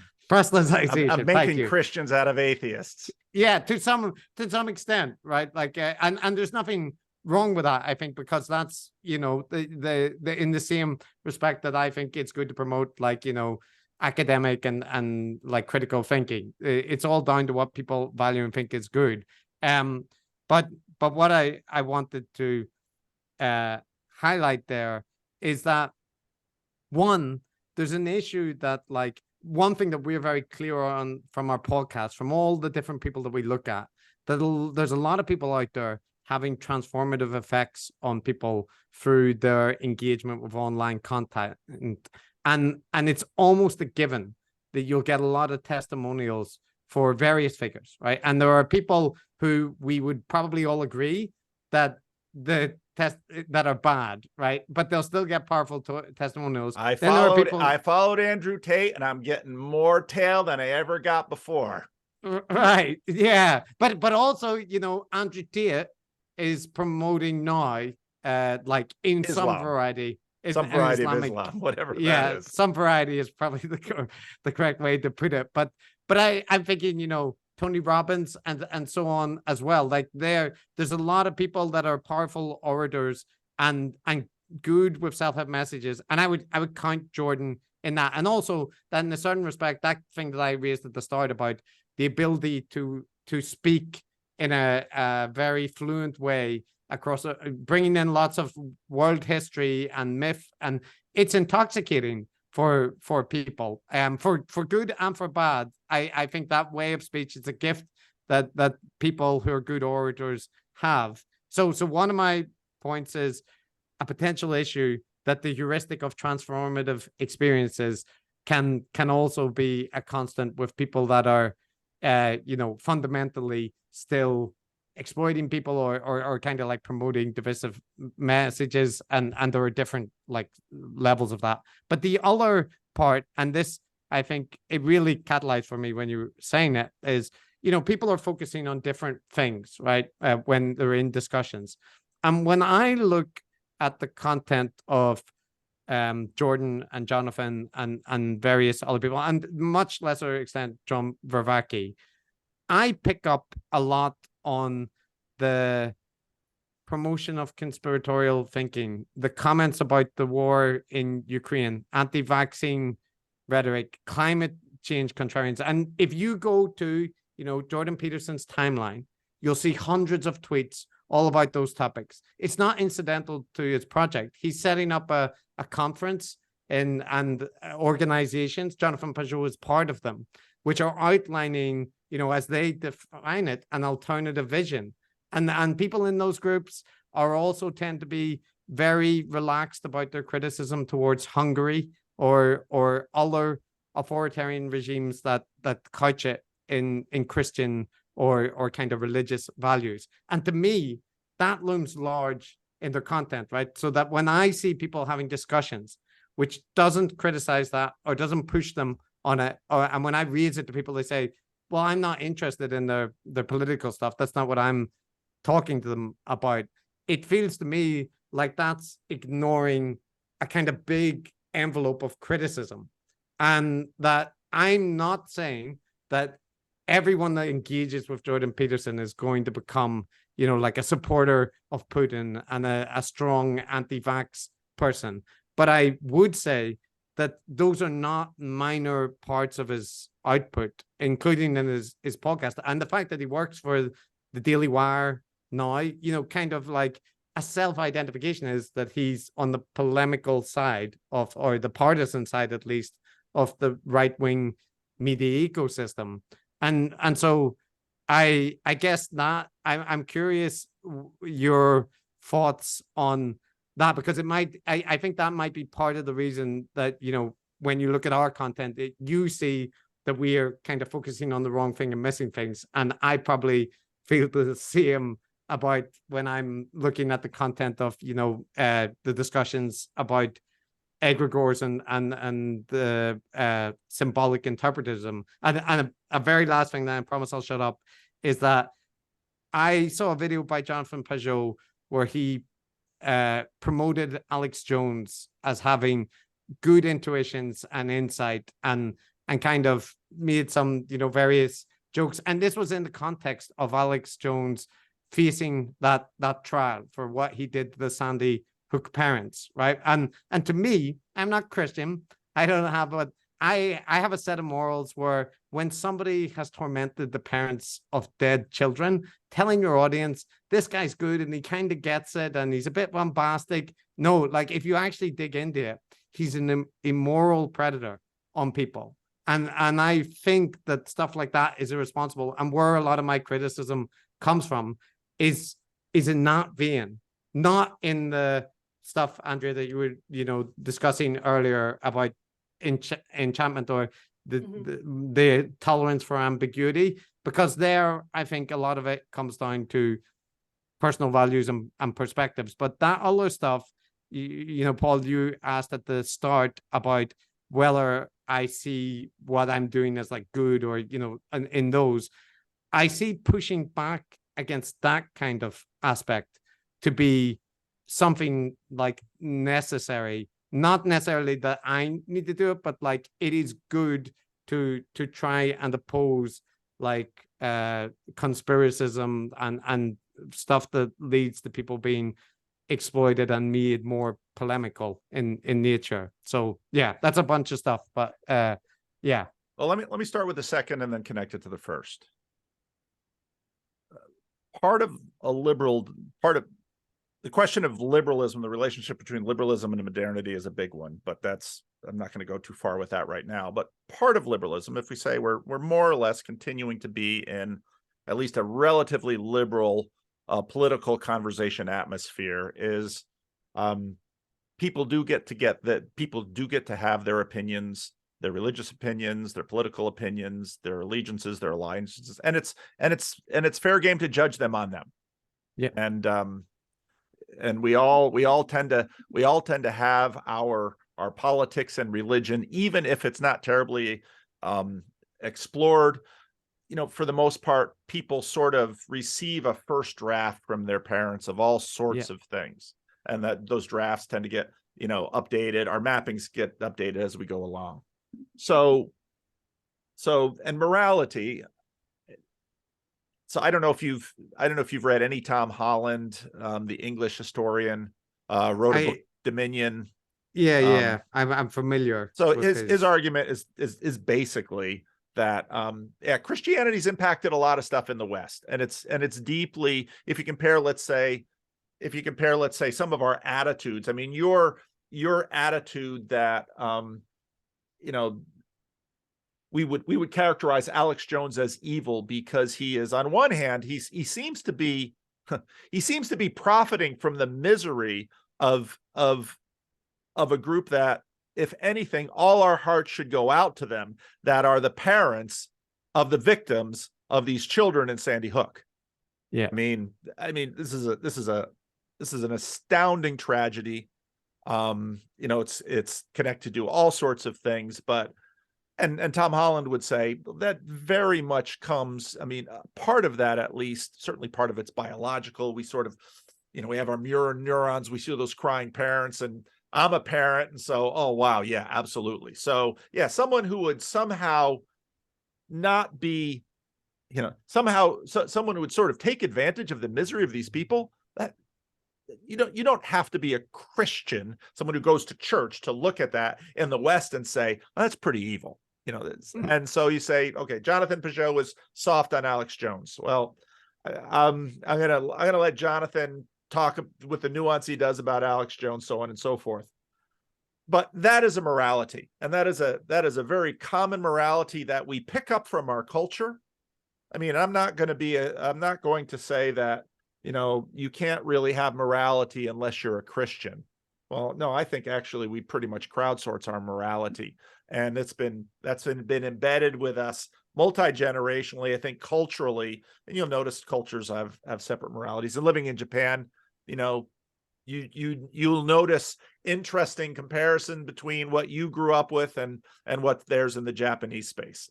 Cultures all have moralities. Okay.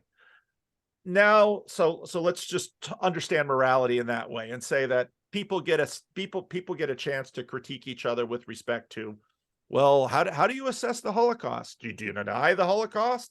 How do you assess Hitler? How do you assess Stalin? How do you assess Roosevelt? How do you assess Che Guevara or Bill Gates? Or, I mean, people have their assessments, and they usually just sort of well up within them. I like them, I don't like them. I learned this one thing I think about. Okay, there's this moral matrix that we have.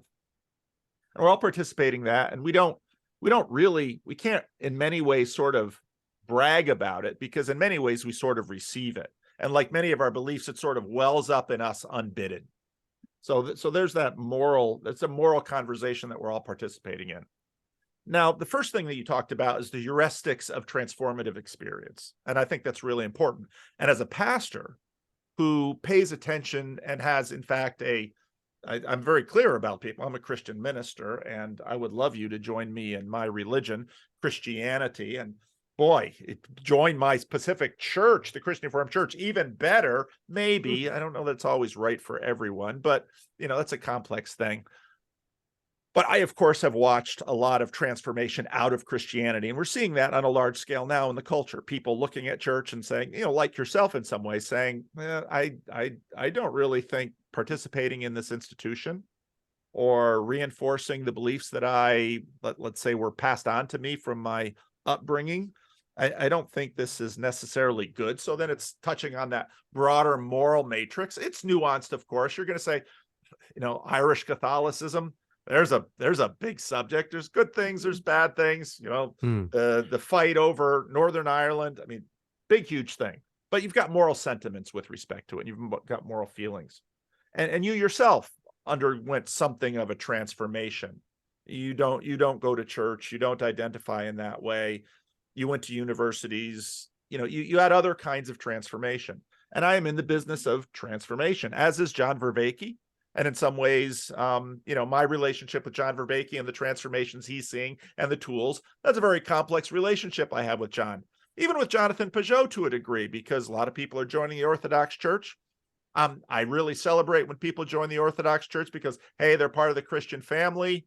Do I have ideas about Orthodoxy? Sure. But, we'll let that go for now.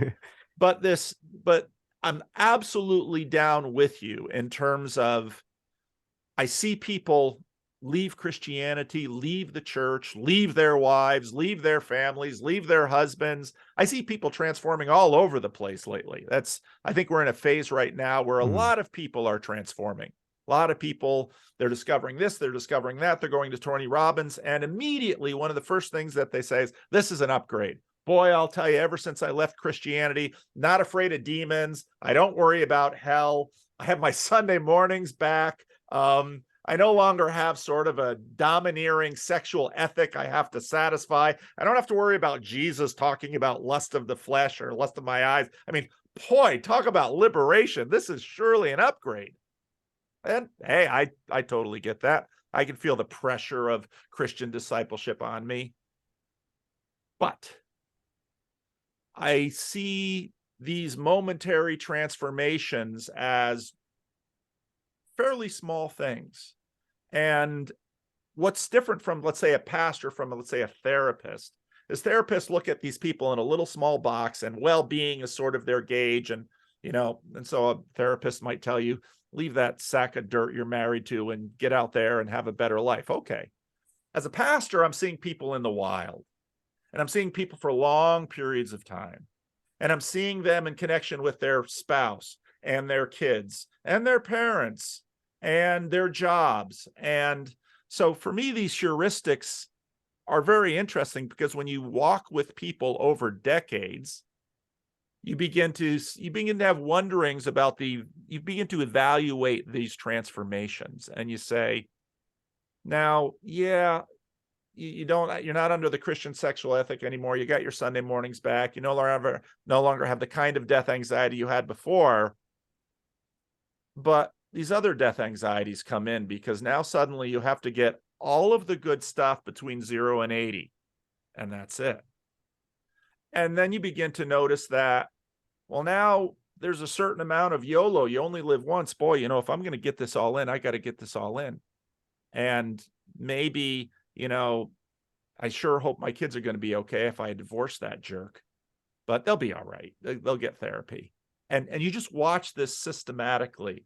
And so what happens is that your evaluative frame is far larger in terms of these transformative experiences. And it's not only far larger in terms of their lives, it begins to get intergenerational, because actually their participation in church is going to impact their number of sex partners and their fidelity with their spouse and their relationship with their children. And when you watch this multi-generationally, especially after you're talking to people and someone comes into your office and you hear about their parents' divorce, and then you hear about their mother's boyfriends, and then you hear about the fact that, You know, they had to go to kind of a crappy school if they went to college at all because they didn't have any money because dad and mom split up. And then you start listening to these in multiple levels. So my heuristic is pretty broad in terms of well-being. And whereas on one hand, people might imagine that as a pastor, I'm like, yeah, you know, real tribal. I want you in this box and I want you to act in this box in a certain way.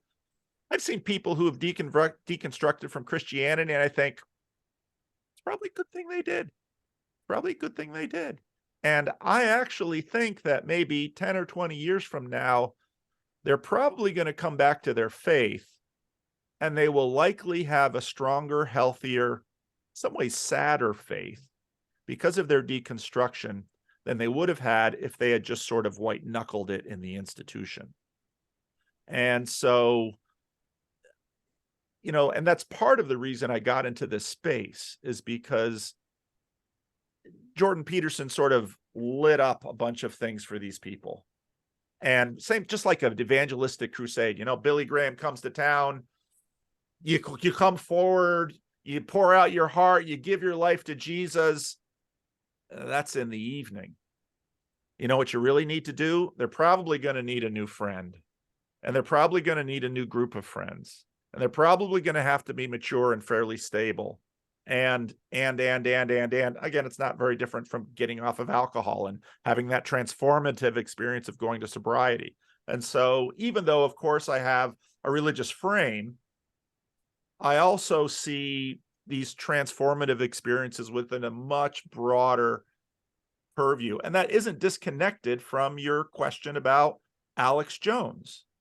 But I also know that when it comes to people, I mean, part of the reason that I think the woke are really often fairly shallow is because if you're really picky about the morality of people with respect to their racism, well, look at Henry Ford. Why would you drive a car or purchase anything that's been mass produced downstream from Henry Ford? And we certainly don't have those kinds of sensitivities, but if Henry Ford had contaminated absolutely everything, well, there certainly must be a lot built into a car. And well, if cars are responsible for poisoning the environment, there you go. The sins of Henry Ford are being visited on the world. But I don't find a lot of woke making that argument. So that's in very many ways why, especially in this space, I'm in here for the long game. Because part of what I get criticized from Christians often is I'm not closing the deal fast enough with these people. My job is to make them a Christian tomorrow and to get them into church. And now a lot of these people, I do believe they would be far better off if, in fact, they would become Christian, and if they'd get into church, and if they'd stay faithful to their spouse. And maybe if I'm not saying every marriage has to go the distance, but by and large, a majority of marriages that are having trouble within 6 to 8 years, people are happy they stayed if they stayed. Not all, but many. So that maybe will give you a sense of the game I'm playing in this space. You might find it, one point that I think we definitely agree on, Paul, is like I in many of my responses to Jordan's content, I've been inclined to think, just go to mass. I went to mass for 18 years every week, and it's, if you really like it, I recommend go try it and see how how it gels with you. Because I heard Jonathan reporting recently that he went to some service with Jonathan and he didn't enjoy it. I was thinking, well, actually, there are pictures of Tammy, his wife, has very much been coming into the Catholic fold. And if poor Jordan does go to mass with Tammy, you've got all kinds of people taking pictures of him and put him on Twitter and mass. So the poor guy can't even explore religion. Oh, that's quietly. That's a fair point. The Catholic mass, good luck to him. But, he should be Christian reformed, if you ask me. But Jordan, if Jordan moves to Sacramento, maybe I'll try and lure him in. Paul, I will say, and Andrea, this might help you as well, like when modeling me in your mind, that like I was raised Catholic, right? But Paul, you asked about transformation stuff.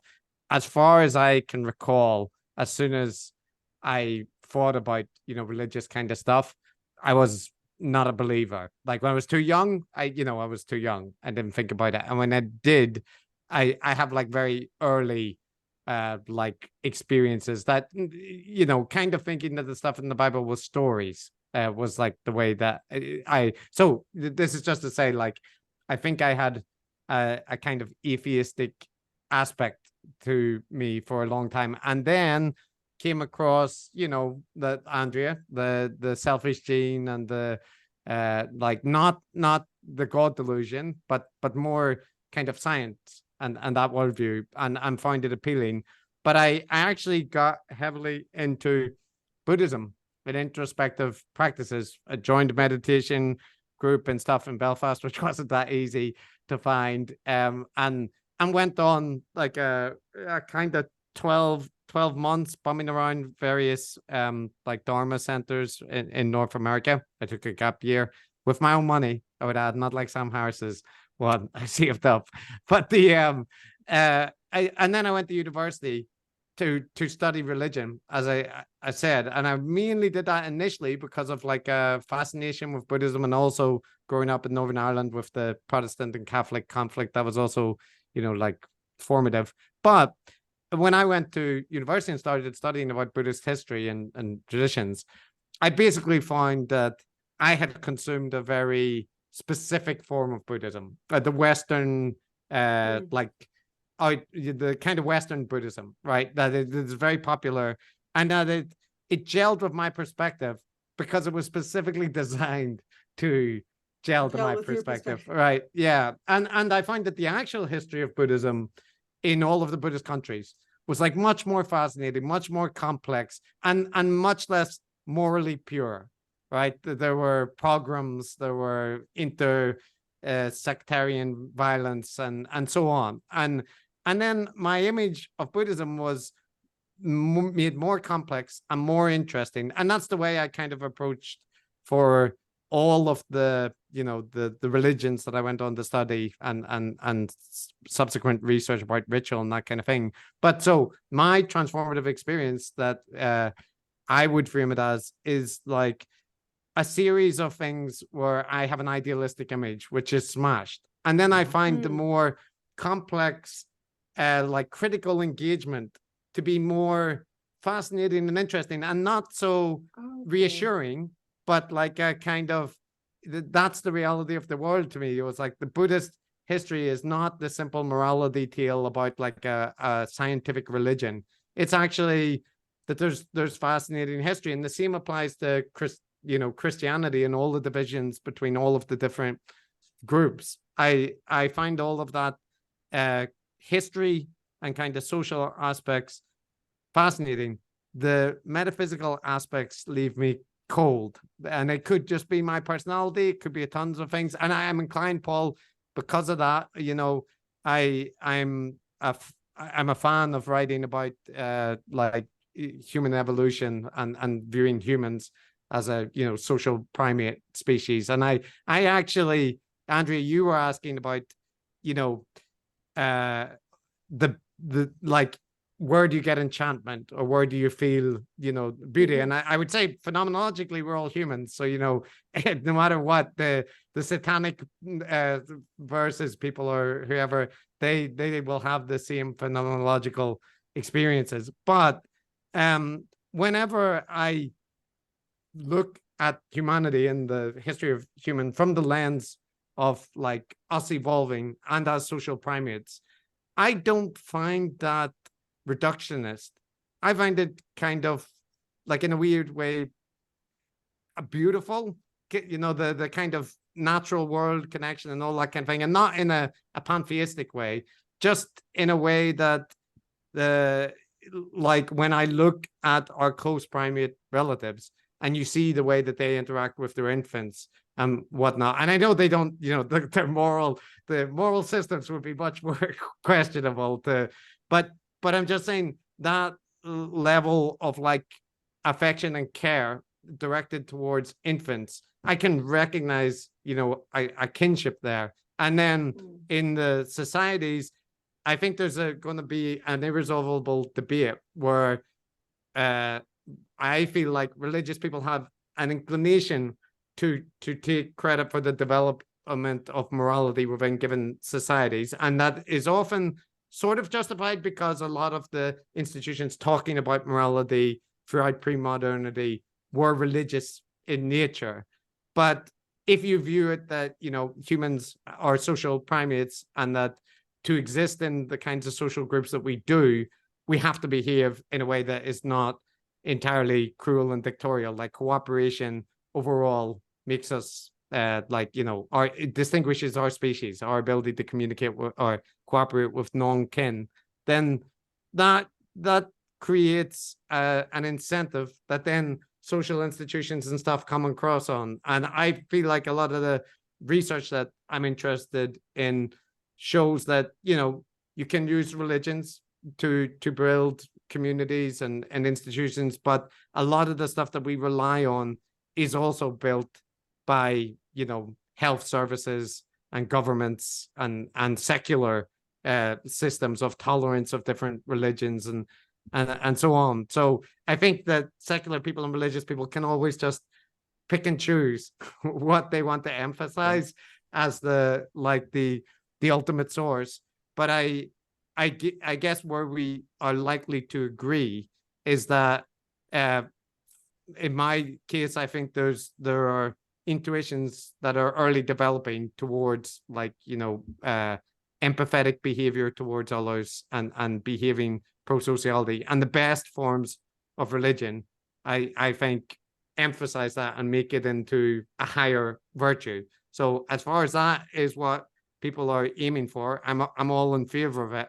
It's just the other side that leaves me a little bit wary. But yeah. Well, okay, I see that we've been talking for quite a while, and we didn't even address the question I opened up with, or the things I wanted to talk about like addressing about the am I too mean to Jonathan the troll versus critic. And like, as you say on your podcast, we don't have to always agree. I appreciate that you're like, oh, we could agree here, and well, but not here.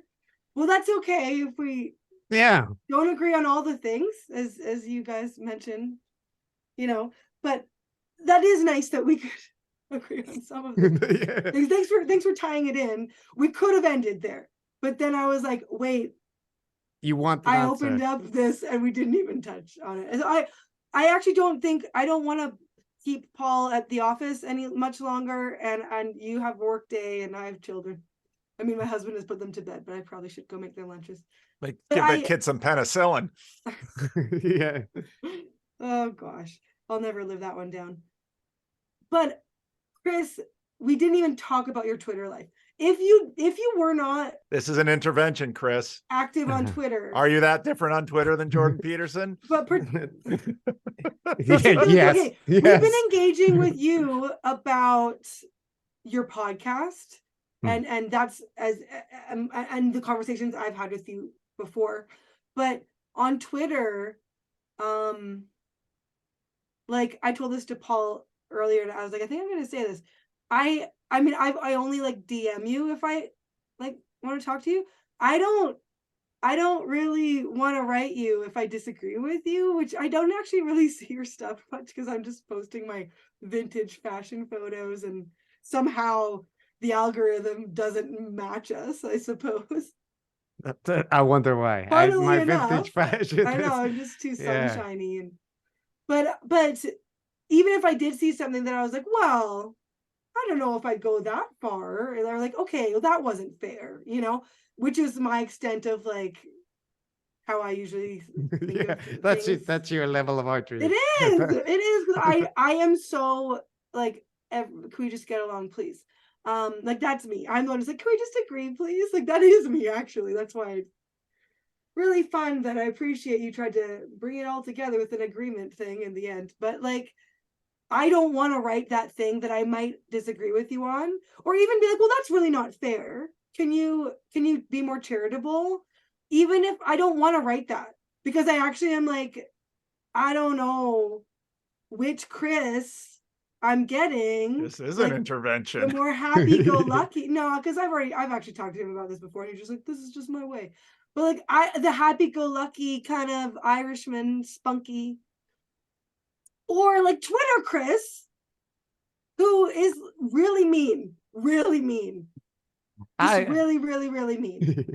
I can help, I think, a little bit. The one thing I think that you have to factor in is like you are not a sarcastic person, Andrea. I mean, I can have a moment. I'm not saying you're not like funny or thing, but like by nature, you're not cynical and sarcastic. I'm quite genuine. Yeah. Yeah. And like and wholesome in that way. I'm not. I'm cynical and sarcastic, and as Paul indicated, I do get very annoyed by things that I see, which I think are like targeting, like the kind of stuff that we talked about. I do think promoting anti-vaccine stuff does genuine harm. It kills people, and I don't like that. And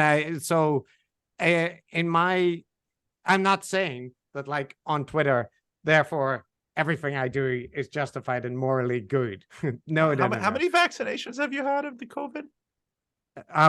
Probably three or probably three. I think three, maybe four. I don't remember. You're way behind, of course. I've only had 3, but I gave up on it after I had COVID. So it was like, I even asked my doctor. My doctor's like, doesn't really stop it. Had COVID once. I've had 3 shots, I mean, you've only had 3. You're way behind some people I know. Well, I think there's diminishing returns from, like, the main thing is to have a vaccine, and then we can negotiate the amount of boosters. But like, first vaccinations would do, at least as a start. But but in any case, so I think, Andrea, like, part of it is, one, just a personality difference, but two, that the thing that you like about the people is often not as high a priority for me as, like I talked about with Paul, as the things that I'm criticizing.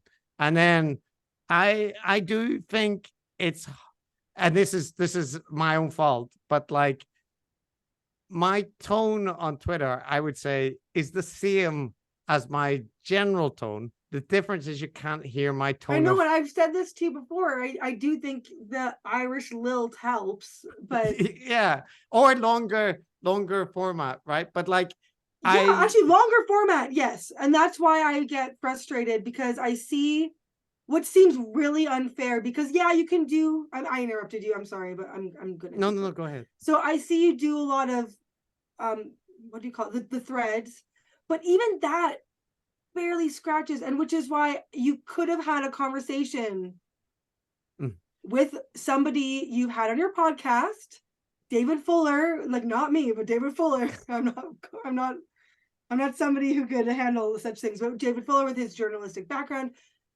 someone that you have featured on your Gurus podcast. You could have had a talk with them if you were more cordial on Twitter, but you demolished your chances because you were so mean. But that's part of I think that's part of the difference. And it's a difference with David Fuller as well. Or uncharitable. I mean, mean just sounds like I'm 12. Like, yeah, tone. No, but I know what you mean. I just mean uncharitable. Like, well, maybe I'm misunderstanding. Like, No, so I think, though, Andrea, and again, this will be a difference, is that, like, I think for David Fuller, this was also the case, that he imagines that my intention or my desire is to dialogue with whoever I'm criticizing. And often, no, like, I'm making my critique of their content because it's there, of what they said, as like an illustrative point. Now, if I was to talk to the person to their face, I would expand on it and, social interactions mean that you're likely to be nicer to the person directly, right? Just by the nature of like face-to-face interactions. But in all cases, okay, I guess Paul can't wait to be destroyed on Twitter from you. No, but in all cases, I try that anything I say, I would say to the person directly, and I would defend, what I've said, or take back as far as it, was unfair. But in that case, I think my experience, and this is consistent, is that various people that you would want me to talk to have been in talks to talk with me or whatever, right? And they have various restrictions about what to do and what kind of things. And invariably in my case, my restriction is very minimum. And I'm fine to talk to someone, to disagree with them, to argue our perspectives. And I'm not anticipating that we'll agree or that will be all incredibly polite. But I find that a lot of the people on the other side are very unkindly, you could put it, like fragile about like the perception of being critiqued or having to deal with criticism. They're reactive. I'm reactive to it. And so I don't know, because like all the people that I critique, it's all in the but they're not wilting variants. Sorry. That's the issue is like almost universally the people that I would be critical about, they're extremely critical of other people in their content, harshly critical, with very strong condemnation.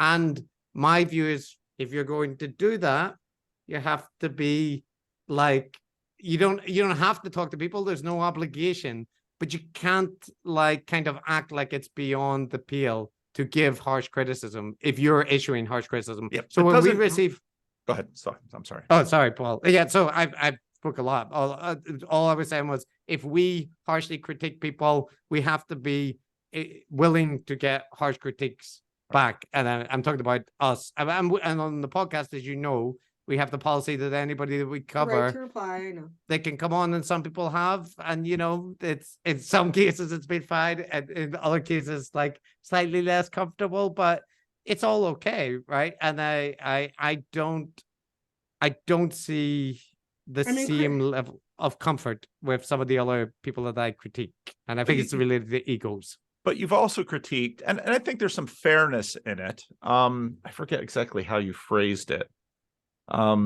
Sort of this, I mean, and especially in this little corner, and I would be probably one of the kings of winsome here at most of the time. This sort of artificial civility niceness. porn. Yeah, that was the word you used. That was a good one, actually. I thought that was quite clever. I didn't invent that. I didn't invent that. That's a philosopher did that. And because I think part of that is, especially on Twitter, reactivity just breeds reactivity. And to me, and now again, I come from a religious community, a religious context. I tend to find reactivity very quickly gets boring and unproductive, because, I meet a Roman Catholic.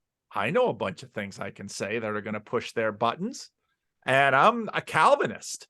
So they know a bunch of things that can push my buttons. And at this point, for many conversations, and the atheists and just about everybody else, we all know where all the buttons are.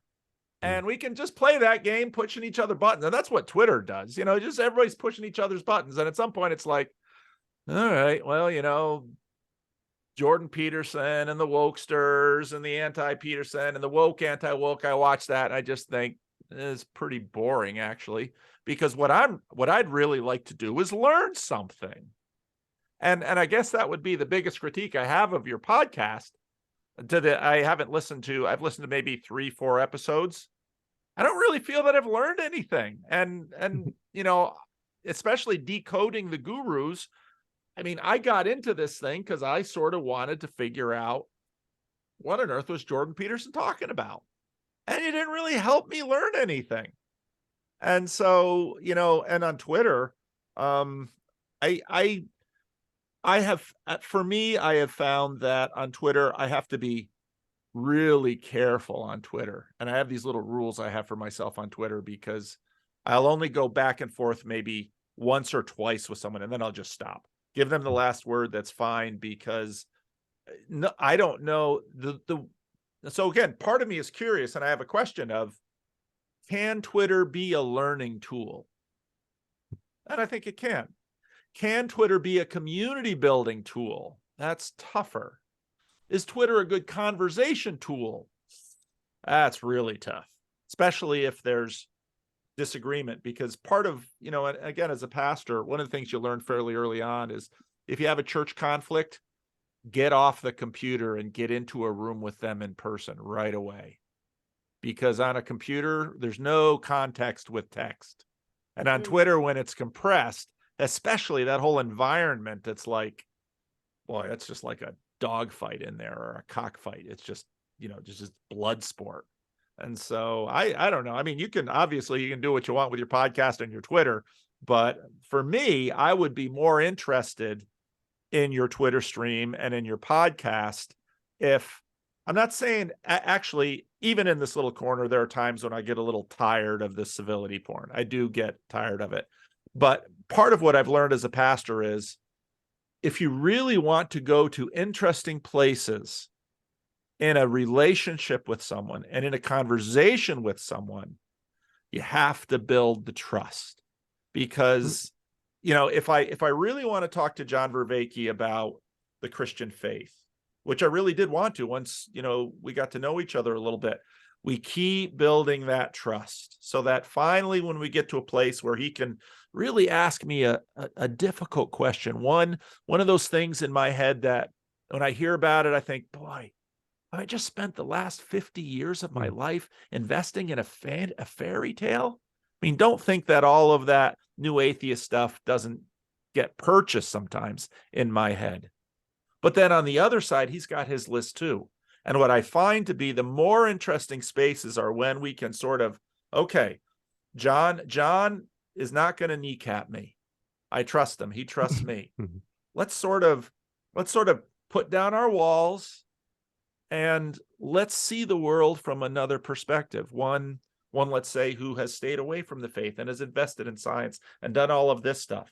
And he can see the world through someone who has not left the faith as youth, but hung in there and stayed in the church and walked with people through all kinds of things.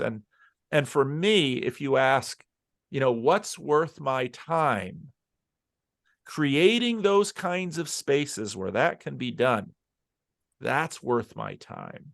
And so what I do in terms of this little corner, I've got plenty of people who call me names and like to poke at my Calvinism and my theism and all of the things that I have. But one of the things that I learn, if I want to really be durable in creating those spaces, is, all right, go ahead, push my buttons. I'm not going to react. I'm going to, and this, I think, is deeply Christian value that, of course, my master is someone who told me that I need to love my neighbor all the way up to and including my enemy. And then it's like, okay, yeah, I can have a flame war on Twitter, but it's much more interesting to find out, why have you made the choices you've made? And can I learn something from it? So that's sort of where I'm at. Yeah. That's where you're at.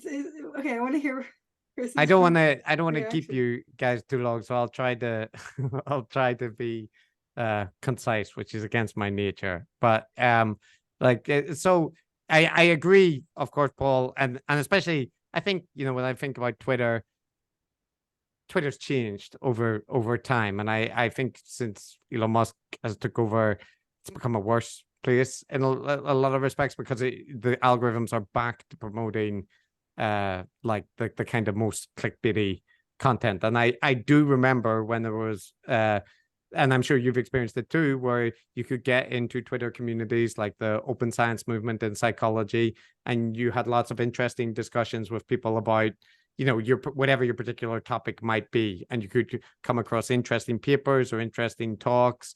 And there was like little mini communities on Twitter. I think they still exist, but I think a lot of that is also like getting, drafted into the culture war in part because of changes made. In terms of like drive-by sniping at outgroup targets and stuff, it's I think it is a pastime on Twitter that a lot of, in general, people engage in, and that is rewarded by the algorithm and the kind of dynamics of followers and that kind of thing. But and I would definitely say I'm not beyond ever, saying something randomly insulting on Twitter or in real life.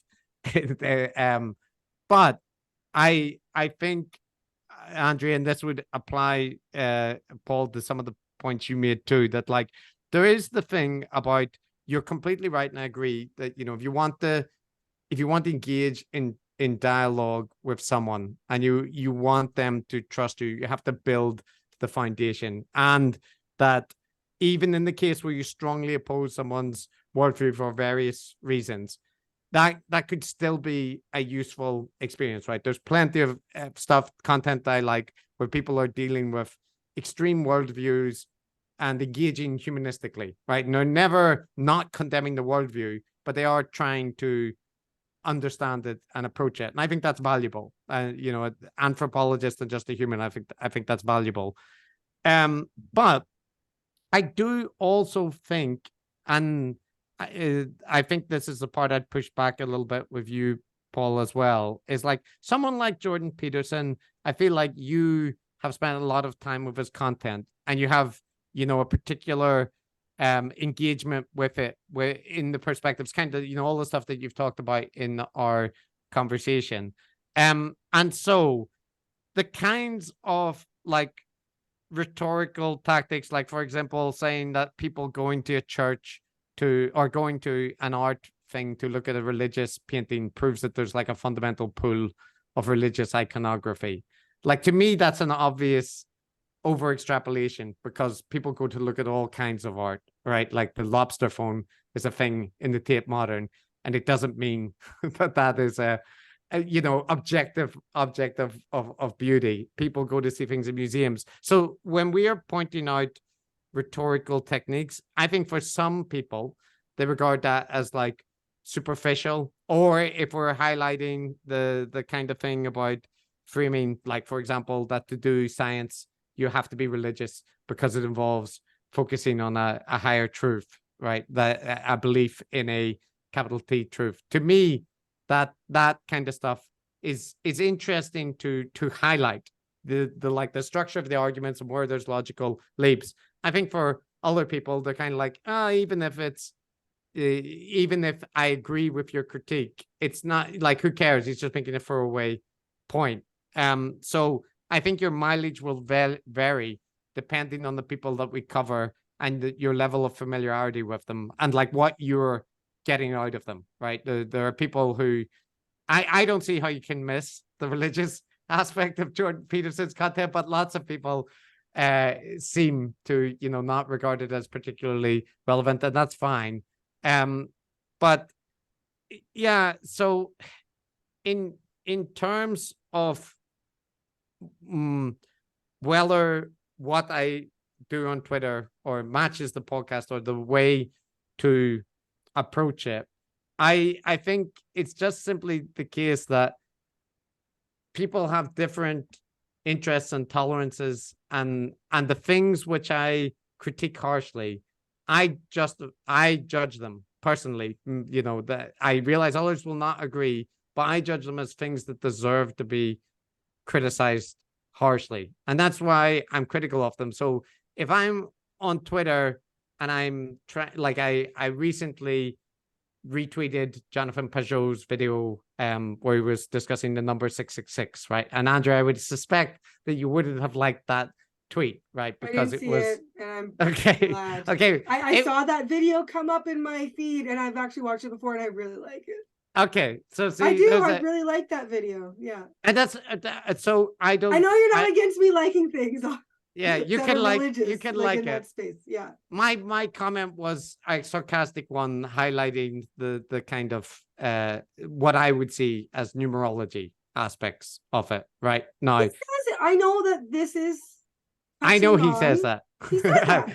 Yeah, I know he says that, but that's like in the content that we cover, everyone says, I'm not promoting conspiracy theories. I'm not doing this. You might think this is like that, but it's not like that. So I always, disclaimers are a constant. It's what, as Paul said earlier, it's what people do that actually matters, not what they say they're not But I thought doing. he said, I know this is numerology and I'm doing numerology right now. Like, I thought he was like, yeah, this is what's happening. I'm doing Well, then he would agree. He's like, I don't do it very much, is what I thought. I haven't watched it in a while. I was going to rewatch it. I just haven't yet.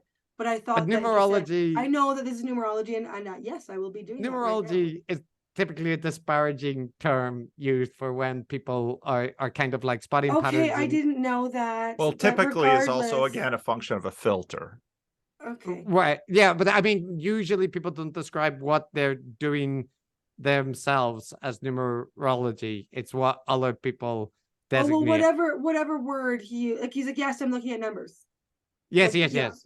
I mean, he is, right? It's six. Yeah. It says and 666. and that's fine. Yeah. But so I think you would see my tweet as like that's why do you do that? That's mean. Like, why? But from my point of view, that video is an example of like an approach to pattern spotting heuristics, which finds expression not just in like kind of Jonathan's analysis of 666, but also in negative 48 numerology, which is a particular QAnon follower who dissects like numbers, or in the Da Vinci Code, or in any number of other. And you would see those as like separate in depth and complexity, I imagine. In my case, I see them as a continuum of the same heuristic. And so I'm criticizing the heuristic, but with a specific example. And it is mean to do it to Jonathan specifically, but I judge from his content that he is quite open about, being critical about specific things that he doesn't agree with and doesn't like. So he put the content out and I commented on it. That's my kind of view on it. It's I do not intend it to be like that, therefore everyone has to agree in my interpretation, or that I expect that he will like my engagement with his content. I know he will not like my engagement with his content, and I kind of like factor that in. But I could approach it in a much more empathetic and nice way, and various people would say that's the better thing to do, Chris. You catch more wasps with honey. Right? Yeah. But my nature is such that I am the same person in life as I am online and offline. And I'm a kind of argumentative, annoying person. It is, you can ask Matt, the co-host. It's the way I am. I'm not saying I couldn't be different. I could. I'm not saying there's no way for me not to do that. But it's just like, yeah, I arguing on the internet and being like sarcastic and stuff are kind of if it turned off a whole lot of people and I felt I was being too cruel, I wouldn't do it. But I don't think that I'm too cruel. But I do listen to feedback. So, that's the same. That's the same thing you critiqued the change that you perceive in Twitter with Elon Musk.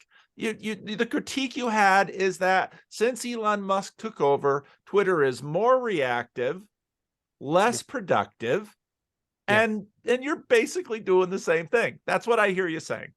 No, and you're basically saying you like doing it. So I'm saying, but what I'm saying is like in the case for me and the way that, online things, there's the concept of like debate pros and stuff, right? And people that have been involved in internet debates on forums and stuff. That's kind of my personality. Now, if you are the owner of a social media company and you tweak the algorithm to promote like partisan polemical content and outrage, be it, that's a completely different thing. And it is also like a whole bunch of social media companies have already done that. And we kind of know where it goes. So I don't begrudge people to use social media in the way that they want. You just have to deal, you have to deal with the consequences of whatever way you choose to interact. But the algorithm changes that I think Elon has brought it depends how you interact with Twitter, but there's a lot of videos of people being hit by trains or buses, people fighting in CCTV footage, and like on the For You tab, and that before was like prevented from like kind of trending in general tabs. But I think Elon prioritizes that will get reactions and people and it's the same reason you put it on and act that way on Twitter. Yeah, I mean, that's basically what you just told me. No. So I think it's a bit different, because like what I'm trying to say is like I think that being harshly critical can provoke responses in people. I know that. Right. And that's exactly what reactivity in Twitter is designed to do, provoke responses, because the goal of the social media is engagement. But that's the difference, because the goal, so if I wanted that, then your interpretation would be, my goal is to get at Pajot and to get him to react and to get in the feud. No, that's not your goal. No, you're clear about that. That's not your goal.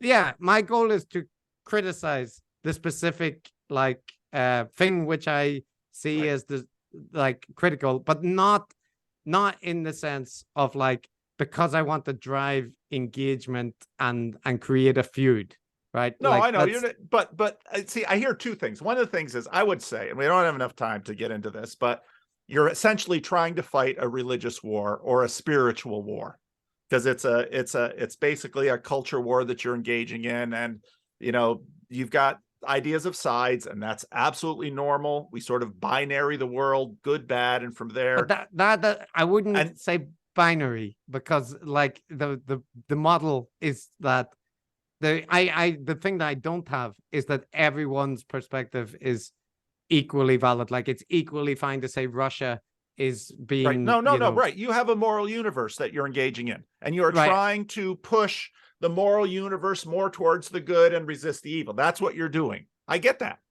I don't deny that. But I guess the bit that I'm trying to just check that if you deny is like, there is a reality, right? Like that in events like Russia and that the kind of thing. So there are people that think that Ukraine is the aggressor and that it's a denazification okay, yeah. So I'm a moral realist. Now, whether I'm in touch with all the moral reality, that's another question. Whether I'm right on it, that's another question. But I'm a moral realist. And so what I hear you saying is, on one hand, what you're trying to do is push towards the correct, towards the good by being, and you're an argumentative person. So you're taking your argumentative nature and your moral orientation, and you're going to Twitter and you are doing that. Yeah. I get it. And your critique of Twitter since Musk, I personally haven't noticed much of any difference, but we all experience it depending, because it's a social media platform. I'm not going to argue that one way or another. It depends on each of the feeds. Yeah. It's sort of like, there's this area of town that's really nice and it's very quiet and the streets seem to be okay. That would say, let's say, Twitter under an ideal situation. And then there's Twitter where, sort of the regime, the mayor is just kind of liking to provoke excitement and drama by pitting people together. So that'd be bad Twitter and good Twitter. And in either Twitter, you go out and start knife fights. So I don't know how it's a moral value to start a knife fight in a good neighborhood and then blame the bad mayor for having a knife fight environment.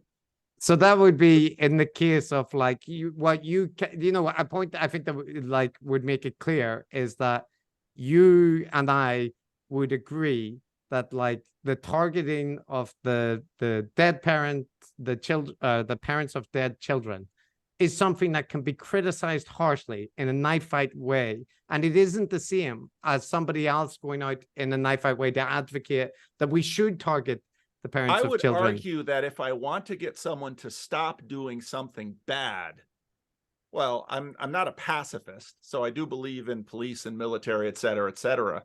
But in terms of personal engagement, generally speaking, if I want to actually get in touch with the person, I would rather have some moral transformation than Which just person? It depends on the person. And you know, I'm not about to try to build a relationship with Alex Jones. It's not going to happen.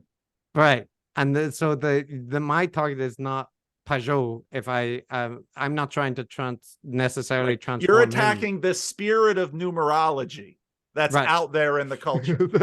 The practice, I would say, but yes, the spirit, if you prefer. But yes, the like a potentially generally not that harmful thing, but overall, I think something which like it isn't a great heuristic to follow. So yeah, but I do take the point, Paul, that the like there is an approach which is, you know, more in line with the kind of thing that you're emphasizing, and which I think Andrea responds to. And I think there's good psychology research about, you know, on an individual level that you will convince more people by being a lot more empathetic and, you know, like considerate to their worldview.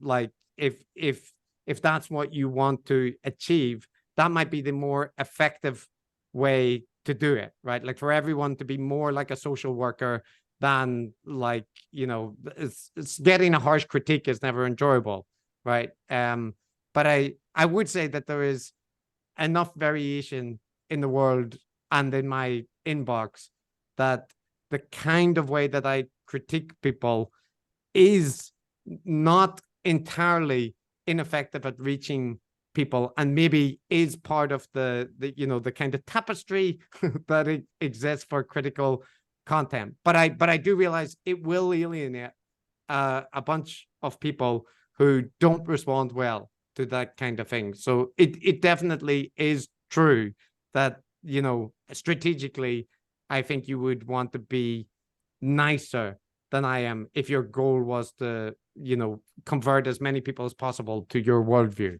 Well, and I would also argue that, let's say the way I use Twitter, if more people use Twitter the way I use Twitter, and maybe the way Andrea uses Twitter, Twitter would be a nicer street. And it could even be a more productive street for people to make friends, find interesting ideas, have productive conversations. So I'd agree, but I would also think that there would be less direct criticism of people like Alex Jones and that, and so there's a trade-off. See, and I would argue that Alex Jones is basically feeding off this. You know, what would motivate Alex Jones to go after potentially, you know, in one of the, I mean, you know, by going, I mean, Kanye does the same game. A lot of people play the same game. Go after the most, I mean, spit on the Amish, you know, kill their horses. I mean, you want to be popular, you know, go kill a bunch of Amish horses, and suddenly you're going to be lit up in social media. And that's part of the problem. I don't want to kill the Amish horses, and I don't like the current trend for, you know, like outrage TikTok people or that kind of thing. But I will say, Paul, that there's a podcast specifically dedicated to Alex Jones. It's called Knowledge Fight. They do 3 episodes a week, about 2 hours each episode, dissecting his content. They're incredibly critical. They followed him for, I think, the better part of 6 years, and their fans are obviously also very critical. They know in great detail all of the things that he's promoted. And it's much worse than just Sandy Hook. I will listen to their podcast in detail. They helped out by providing the counsel with information during the trial. Now, I say all this because Alex Jones has never mentioned that podcast. He mentions MSNBC. He mentions, you know, any politician that he can get information from, but he has a very dedicated podcast that critically dissects his content, and he's never once raised it on his show, or because it does work and it has effects, and they are interviewed and kind of profiled dissecting Alex Jones. Right. And if you were right, then I'm not saying there's no place for hard lines, but an example like that is someone who has basically taken their time, and it's not just drive-by shootings of Alex Jones and all of the baddies on Twitter. I'm saying that kind of dynamic, I can understand value. There's an ecology of social reputation. I get that. And I'm not saying, I'm just saying it's not the game I choose to play. Yeah, I guess so. I guess the comparison I make is that, although I respect that you don't see the same value in it, but I would say that what we do on the podcast is essentially the same as what the people are doing in the knowledge fight case. And so when I'm commenting on Twitter, I'm doing it with the knowledge that there are multiple R's. I know the people's content that I comment on, and it isn't the case like the Jonathan Pajot numerology thing. I will cover in the podcast with clips to comparable material to highlight what I mean. Now you can disagree with it, but that's that. Well, but how much Pajot are you dealing with compared to these people that are really holding Alex Jones' feet to the fire? Because the quality of the critique, if it's going to be persuasive with people who are susceptible to what you're trying to keep them from, is really going to matter. Because someone who's neck deep into Pajot's work, if they just sort of see a drive-by shooting, they're going to say, but these people who are holding Alex Jones's feet to the fire, they've earned their credibility by patient focus. That's a different game. But they also, in many occasions, and that would be the point to me, is like, I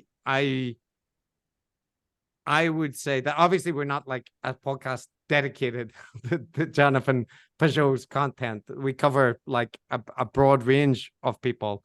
But I think that in the same way that the vast majority of devoted fans of Alex Jones will never engage with critical commentary, they will never come across it. And in many respects, their worldview are such that, Alex Jones might not in any way be the source of it, just an expression of views that they hold for other reasons. And I would say with Jonathan Pajot, and I'm not saying he's the exact same as Alex Jones, I just mean in the dynamics of fans.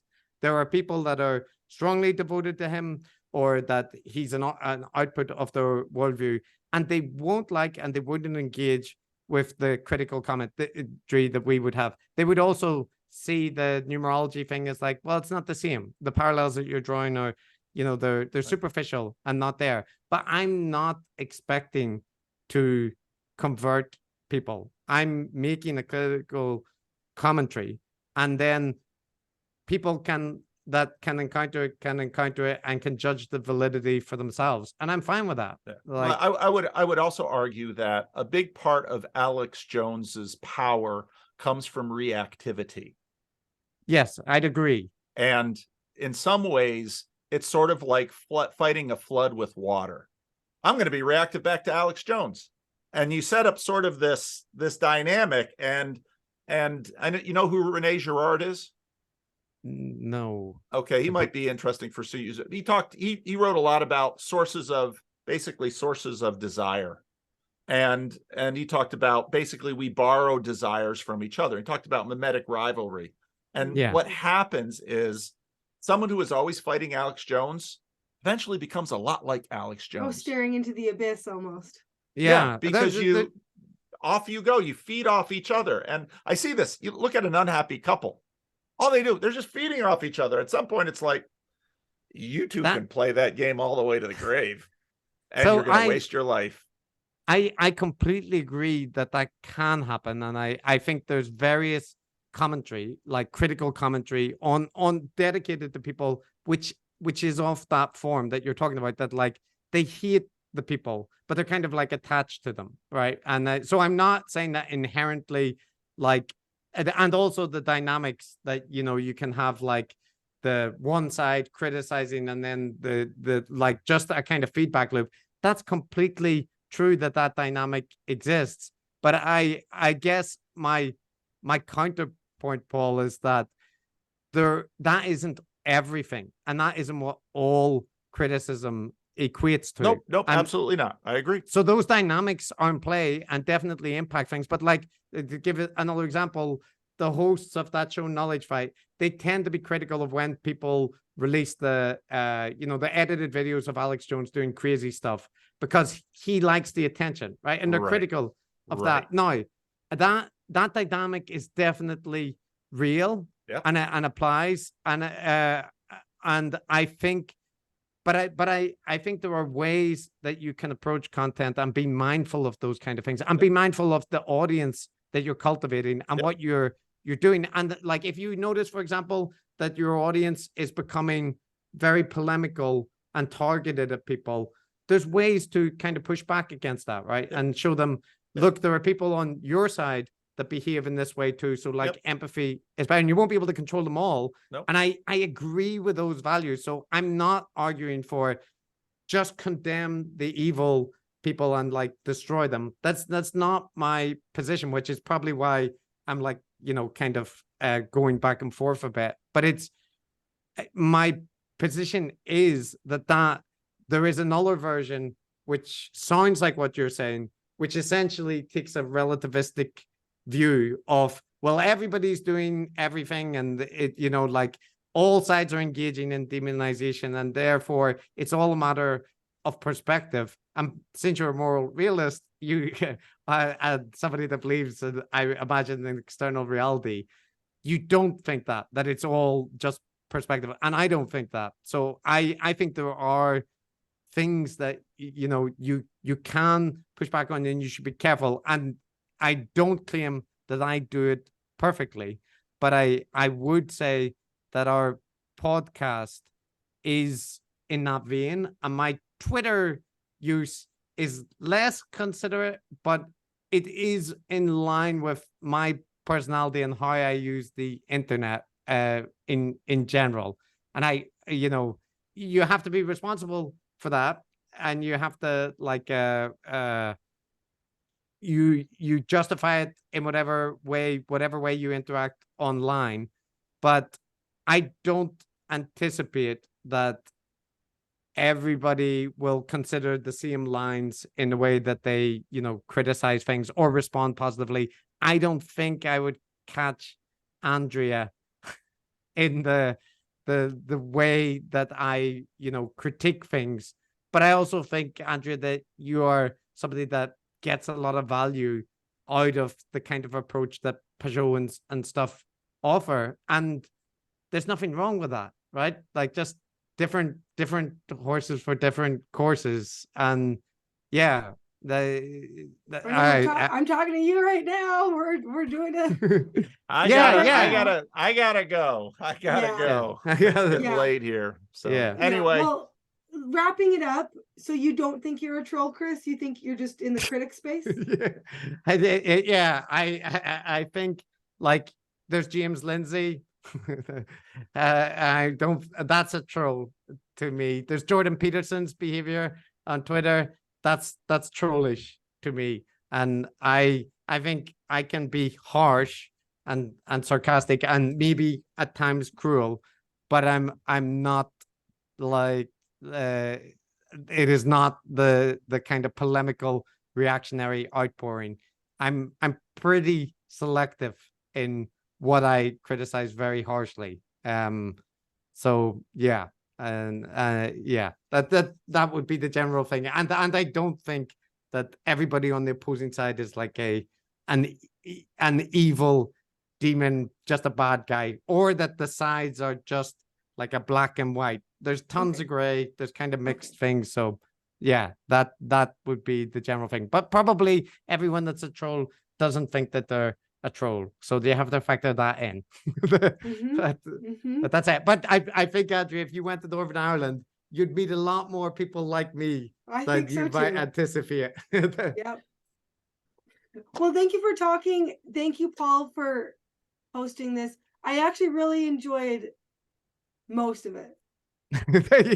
Yeah, Andrea, you had the option to end on the nice. I know. I just had to. I couldn't not ask those things. I That's had a, to that's a cover good. it. I think it's good to discuss them, but I'm just highlighting, the I know I did it to you- myself. I don't know why. yeah.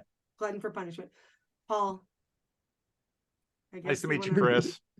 Nice to meet you, Paul. And have a good evening. I'm sorry for taking up so much of it, but That's all I right. do appreciate the chat. I could shut it down at any time, and I didn't. So there we were all fine. Okay. All right. Have a good day. Yeah. You too. You guys too. All right. Bye. Bye-bye.